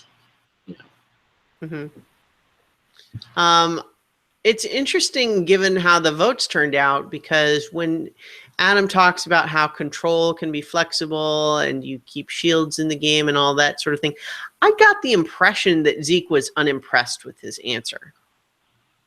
But I guess not as much as I thought.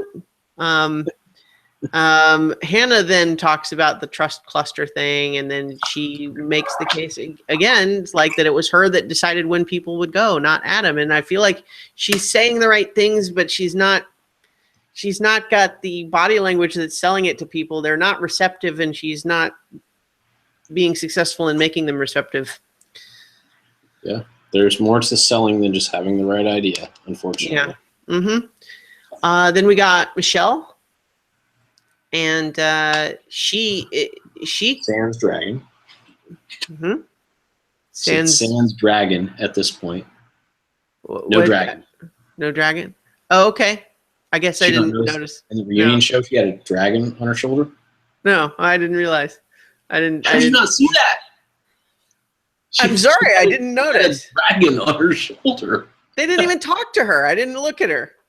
I was looking at the people they were talking to. I'm sorry, I didn't notice her dragon. Anyway, again, this was another one that kind of surprised me, because it seemed like she started off by confirming with Hannah that you were on the right side of every single vote except for Michaela. And like that seems to would be a point in Hannah's favor, I would think. And then asks Adam why his victories overshadow his blunders, which seems to me like it was, a suggestion of like, you had blunders, so why should I vote for you? So again, I guess a lot of these questions seemed like it was not a slam dunk for him. So yeah. But he says that, again, Hannah lets him get away with blaming his blunders on her. And he says that, voting out Brett instead of David was a blunder, and that, he's benefiting from the fact that the jury seems very receptive to that idea. And I thought at this time, Michelle was leaning towards Hannah. Then we get Brett, and he asks when everybody started playing. You talked about Ken's answer to this already, which again was pretty good, I thought, which was to just say, just because I didn't play, the way you wanted me to, doesn't mean I wasn't playing. I picked my allies and I stayed with them. And here I am, and then I made a crucial decision right at the end. Brett didn't seem to buy it, but I think he kind of had his mind made up anyway. He asks Adam why it took so long to vote out David, but it was a friendly question, because we already know that Brett was increasingly frustrated that they weren't voting out David sooner. Adam was on his side in that, and Brett only went home instead of David because Hannah flipped. So I could totally see why Brett would vote for Adam. Even separate from any other larger element, but just to say, like, you were on my side when she voted me out.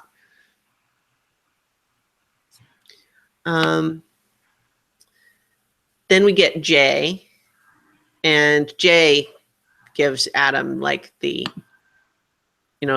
slam dunk question, which is interesting. Like, we kind of talked about the idea that Adam didn't quite go all the way with the mother stuff at that time, but gave him certainly the opportunity to be like really human, demonstrate real connection, and for Jay to help him portray himself as someone who's not, this Weasley guy in the game who is doing erratic things, but rather someone with passion who's playing hard because it really matters to him. And I think that was one of the big moments that really, like that. And then the sort of the final bit for Adam where he's really sealing the deal at that point. Yep. And then Chris gets up and tries to make it about himself again. For a moment, which I don't know is fine, but I just mean at this point I could care less that he's not a coach and he's actually a trial lawyer. It's like, oh, okay, does that mean you're gonna ask a question like a coach wouldn't have? Okay. He wants to advocate for one of the three, and yeah, and I sort of feel like, I don't know, to set it himself up like he's this, trial lawyer, like he's suddenly going to be well-spoken and convincing and persuasive because this is what he does. I thought he was kind of incoherent about it, actually. Starts kind of by praising David as being really tough, and so therefore Adam gets credit for wanting to get David out. And gives Adam the credit for persuading Ken, which pissed me off. And I think that's maybe why I'm biased against Chris right now, is because that bit made me mad. And I was really frustrated with Hannah for not standing up for herself on that one, because that was kind of crucial. But it was probably tough too, just because, again, just like Ken resisted the idea that Adam gets credit for persuading him, Hannah would have had that same issue, right? And she's also probably more in the position of being close to Ken and kind of not wanting to portray him that way. Right. And so that might have been her resistance, but unfortunately what that meant is that Adam got to steal points that, if they belonged to anyone, belonged to her. Or at least that's certainly how it seemed to me. And, we've discussed that already. And then David, I honestly, my only note here is asks them about their own journeys, softball for everyone. But at the same time, even though I didn't take a lot of notes for it because it was is an easy question for everybody right over the plate, I really liked it. I liked that he was such a fun player, and he got to go out because he was the biggest threat, which has got to give you at least a little bit of a sense of peace in that position, Like the most paranoid guy to start with. Yeah. Yeah. And then so paranoia becomes like an actual assessment of risk because you are a threat, Mm-hmm. Yeah. So I felt before the votes, I was saying I think Ken and Adam had the strongest TCs, and it will come down to a preference of style. Whose style of play did they like more? And then my note, yeah. And I think that's still, accurate, even knowing that they definitely preferred Adam's play style.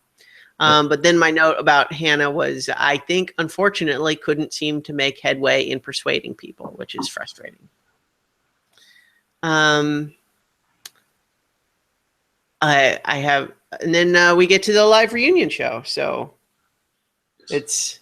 I know this discussion is going to be quick, but I do need to hit the restroom before. Oh, okay. All right. Dive into it. Well, I will. Okay. I'm going to leave you with this while I go. You're sharing my screen so I see two of myself? Is that it? No, not yet. Until this picture opens. Okay. Maybe. Come on, open up. There you go. That's a dragon. Oh, okay. Yeah. That was for sure. There is indeed anyone who is listening to this in audio. We are looking at a picture of Michelle at the Tribal Council, and sure enough, she does have what looks like it's a dragon's head on her shoulder. Has 5-6 inch horns. It's pretty big. But I guess I didn't especially take notice of it. But he is correct that it is present. Yeah. I'm trying to remember though if Michelle even said anything during the reunion. I certainly don't remember it. Honestly, the in terms of how people looked, the only thing that really stood out to me was how different Adam looked with his hair kind of curled in the style he was wearing in the reunion show. Just made him look very different than the hair that he had during the game. I kind of liked it, actually. I thought it looked good on him. It made him look like that actor Anton Yelchin, who played Chekhov in the newer Star Trek movies before he was tragically killed.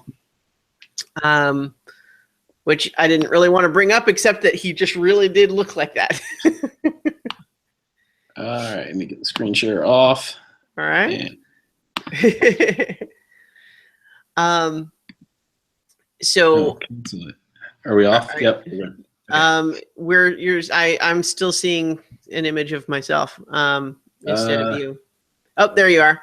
Okay. Right. I was like, it looks fine in mine. Yeah.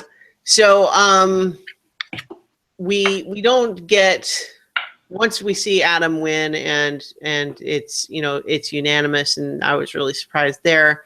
Even though we don't hear it specifically, when we see him going to hug his family, we see him hugging father and brother, and that's kind of like, oh, that's because that was the obvious thing to wonder, and then to hear.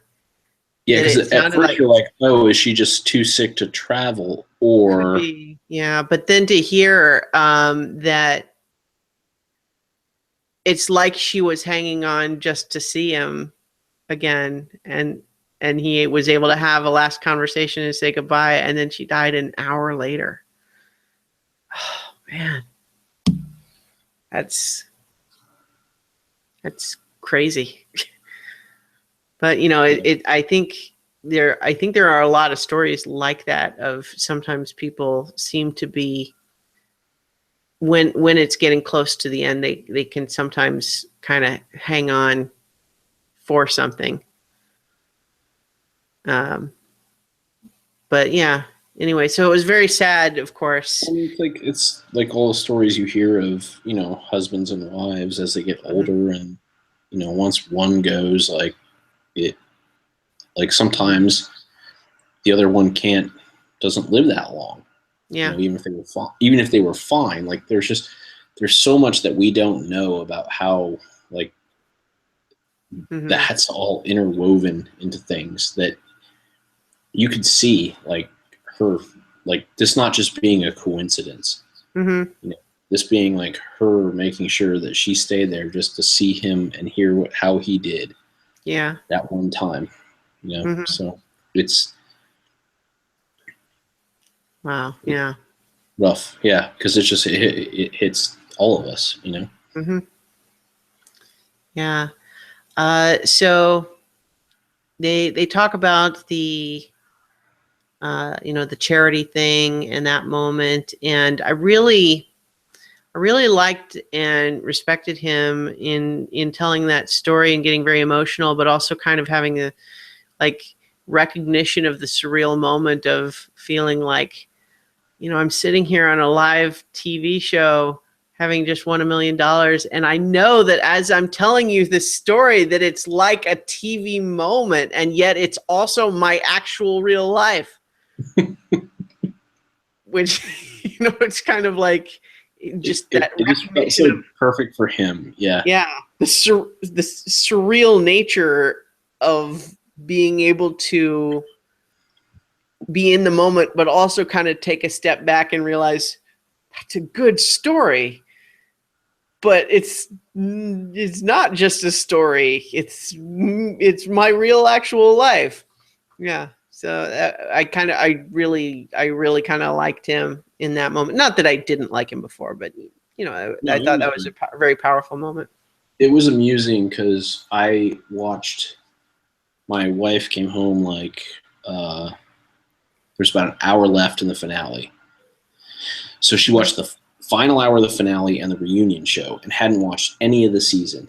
And she was in tears when he was talking. Like, it was powerful enough that not even having been invested in him over the last 13 episodes, like, you could still feel it. And she even said that. She's like, this is how I'm always going to watch Survivor. I'm going to watch it like a football game. Like, I'm just going to watch the last night, and I get everything I need to out of it.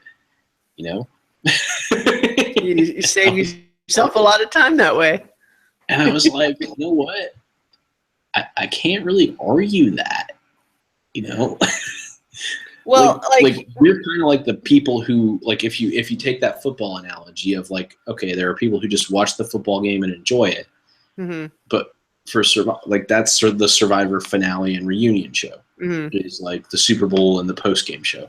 Yeah, and then we're the people who obsess over every regular season game, like every draft pick. Like, we're the ones reading the message boards about, you know, who might get drafted, who's going to get recruited here.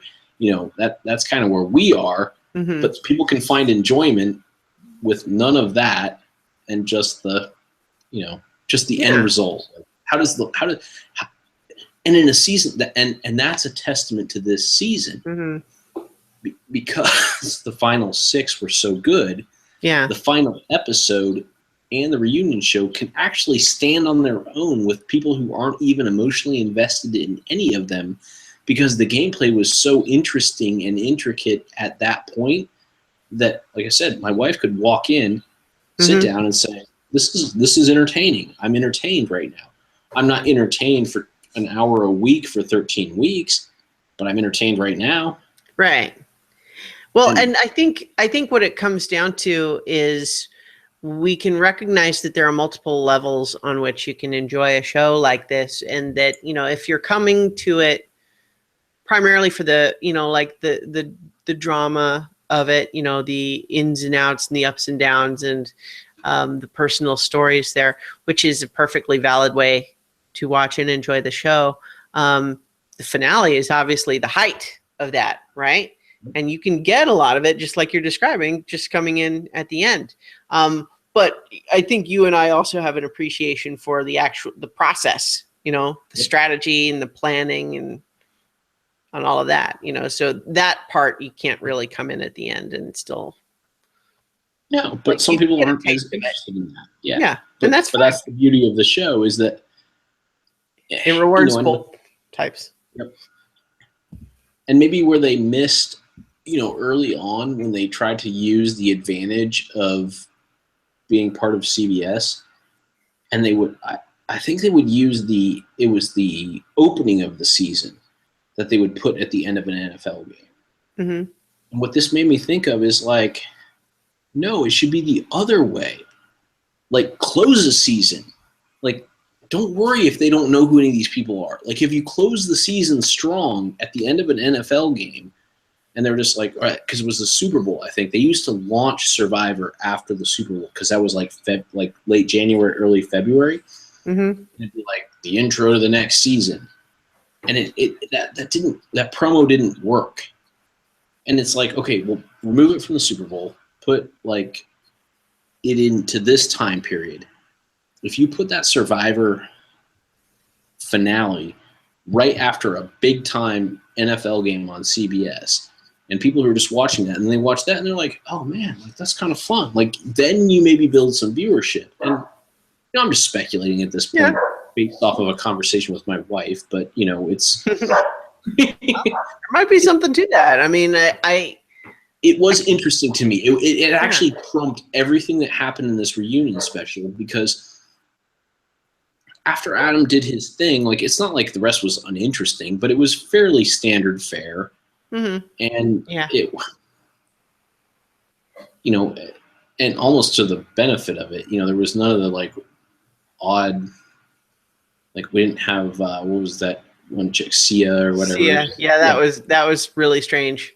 Yeah, none of that especially shit. Not knowing who she was. I mean, it's weird enough if you know who she is to have, like, what is she doing there? And okay, she's donating money, I guess. But to not know who she is and have her go up looking like that is like, what? what is happening right now? Yeah. Right.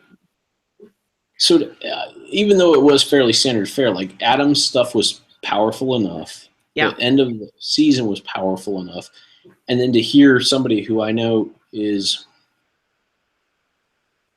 I'll say, I guess, hesitant on my love of Survivor because it is we do this podcast, so this becomes a multi-hour,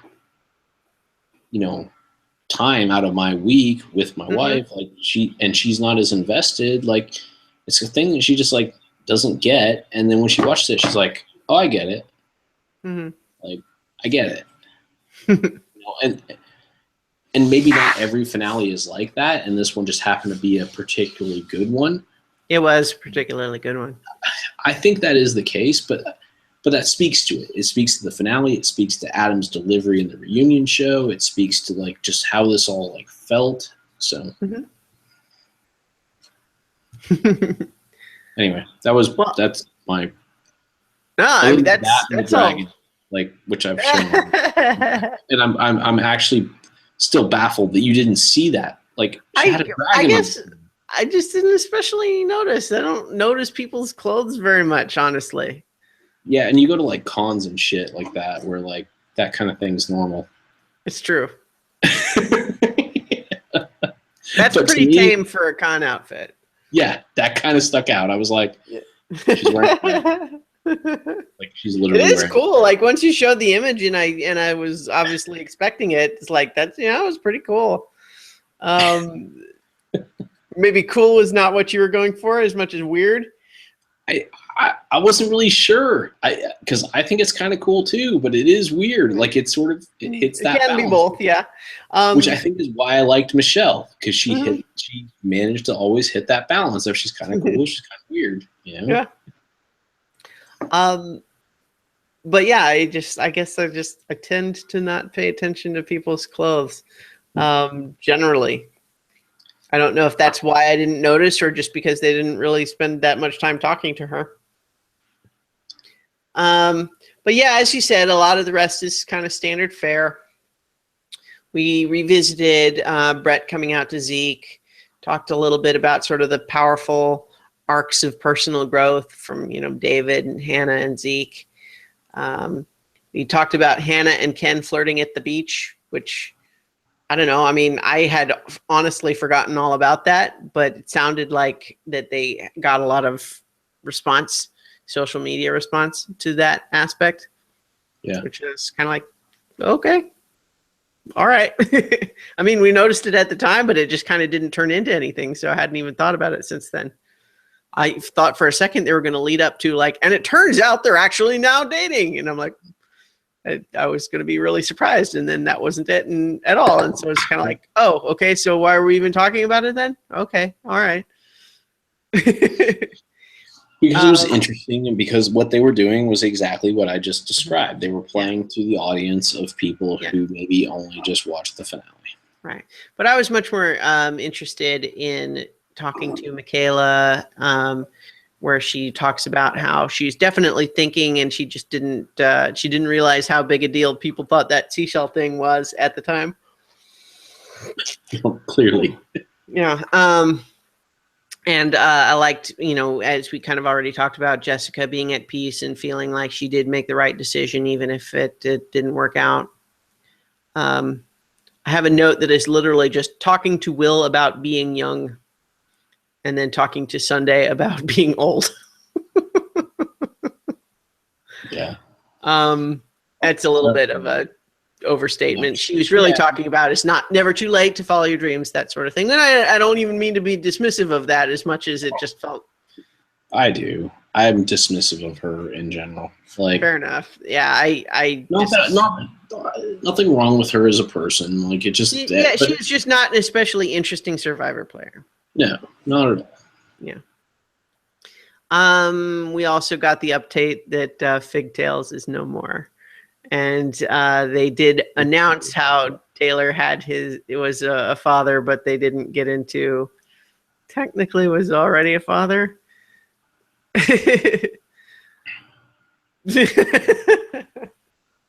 It's probably just as well too. I don't, they would have had to spend more time on it if they were going to get into that sort of thing. Yeah, that one was best just left alone. Yeah. And I liked, even though I wasn't necessarily a huge Chris fan, I did like the question they gave him, which was like, there were lots of twists, but there were also lots of speculation about twists that didn't happen. It's like, how much time do you guys spend talking about twists that might or might not happen? And he basically says, all the time. That is what we do all day. And then we got the preview for next season, also in Fiji, Survivor Game Changers. Game Changers. What that actually means, who knows? Although the preview, earlier in the finale gave the impression that it was going to be about taking risks. So that might be how the Game Changers theme expresses itself, beyond just the idea that you're choosing returning players on that basis. But at the same time, I also think that it's a slightly dubious thing, because that they're going to be picking people not necessarily based on how much of a game changer they were, but as much as where they were an interesting player that we want to have come back and is available. Yes. But the players that they did announce, I don't have the seasons ready for everyone, but we'll have Michaela back. We both said we were happy about that. Having Tony back, I think, is good. Ty was fun. Caleb, it was good to see. I don't know that he was especially a game changer. He was more like a player that had potential that had to be medically evacuated. Yeah. So I'm glad he's getting to come back, because I liked him before he got voted out. But was he really a game changer? I don't know that he really had done anything yet. He hadn't had the opportunity to change the game yet. But okay. Sierra, I like Sierra. Glad to see her back. Sari, I never really cared for Sandra for whatever reason. I don't know why. She just kind of gets on my nerves for some reason. But she's a 2-time winner, so got to give her credit where credit is due, right? Yeah. And then Ozzy, and those were the names that they. Yes, Ozzy. Ozzy's good. Yeah, Ozzy's a good guy, or at least as depicted on the TV show Survivor. Like I don't know anything about him outside of the show. But yes, I like Ozzy, so good to see him again. And so I guess it remains to be seen what else happens. Like if there's more returning players, and these are just the only ones they've announced so far, or if those 8 returning players will maybe be up against a team of new players. Although if it was 8 and 8, that would be 16, which is kind of light. Usually, we have like 18 or 20 at the start of a season. So who knows? Yeah. We'll find out. Let's see what the Wikipedia has to say. Ooh. Nothing See yet. Yeah, because it may be that there's, they're going to have some other press release to go into more detail. But yeah, the extent of it is that Probst has been interviewed about it, and he said he thought it would be a bloodbath, but it turned out to be more like the original Jaws. Whatever that means. A lot of slow build before the payoff. Oh, okay. All right. That sounds like PR speak, but that's fine. I feel like that's fair. That's true. That is how the original Jaws is. It's not a bloodbath. Well, I'm just saying that the whole idea and the whole comparison sounds like the sort of quote that you carefully craft before putting in a press release. Yeah, that's what Jeb Probst has been doing for 20 years. Yeah. I feel like half of his life is about doing that, Mm-hmm, mm-hmm. So, anyway. All right, so they've been doing good work. Like the seasons continue to, every once in a while they fall flat, but the past few have been great. Yeah. Even with the silly we've kind of jided them for their beauty versus brawn versus brains. Yeah. Or the extra generational thing. levels. Yeah. Yeah, but they've been good. They've got good people on them. Yeah, and that's obviously the key. Like the whole theme really is more a way to get people who have either not watched in a while or haven't watched the show at all. It's like that's what the themes are for, those people. Right. But as long as what they're delivering in the end is interesting, smart people who play the game in an interesting way and bounce off of each other in interesting combinations, I don't care what the theme is. Right. Mm-hmm. This season definitely delivered on that. Yeah, I mean, look at and amazingly, all no producer influence. Like, wasn't like last season was the Beauty Brawn Brains, and it was Ty, who was a brain, Michelle, who won, who was a beauty, and Aubrey. Oh, she was also a brain. There were no brawn. Yeah. Yeah. See, I without looking it back, like if I looked up the details, I'm sure it would come right to mind. But it's hard right now, especially since I'm tired. No, that's fine. Yeah. And this one, yeah, there was a couple of, but there's always been a mixture. There's never been like an exclusive representation of the group, I guess. Mm-hmm. And so they get to like play it up even more, and it just leads into the next one. But yeah. You're tired. You have flights. I do. I'm getting up in the morning to fly to Colorado.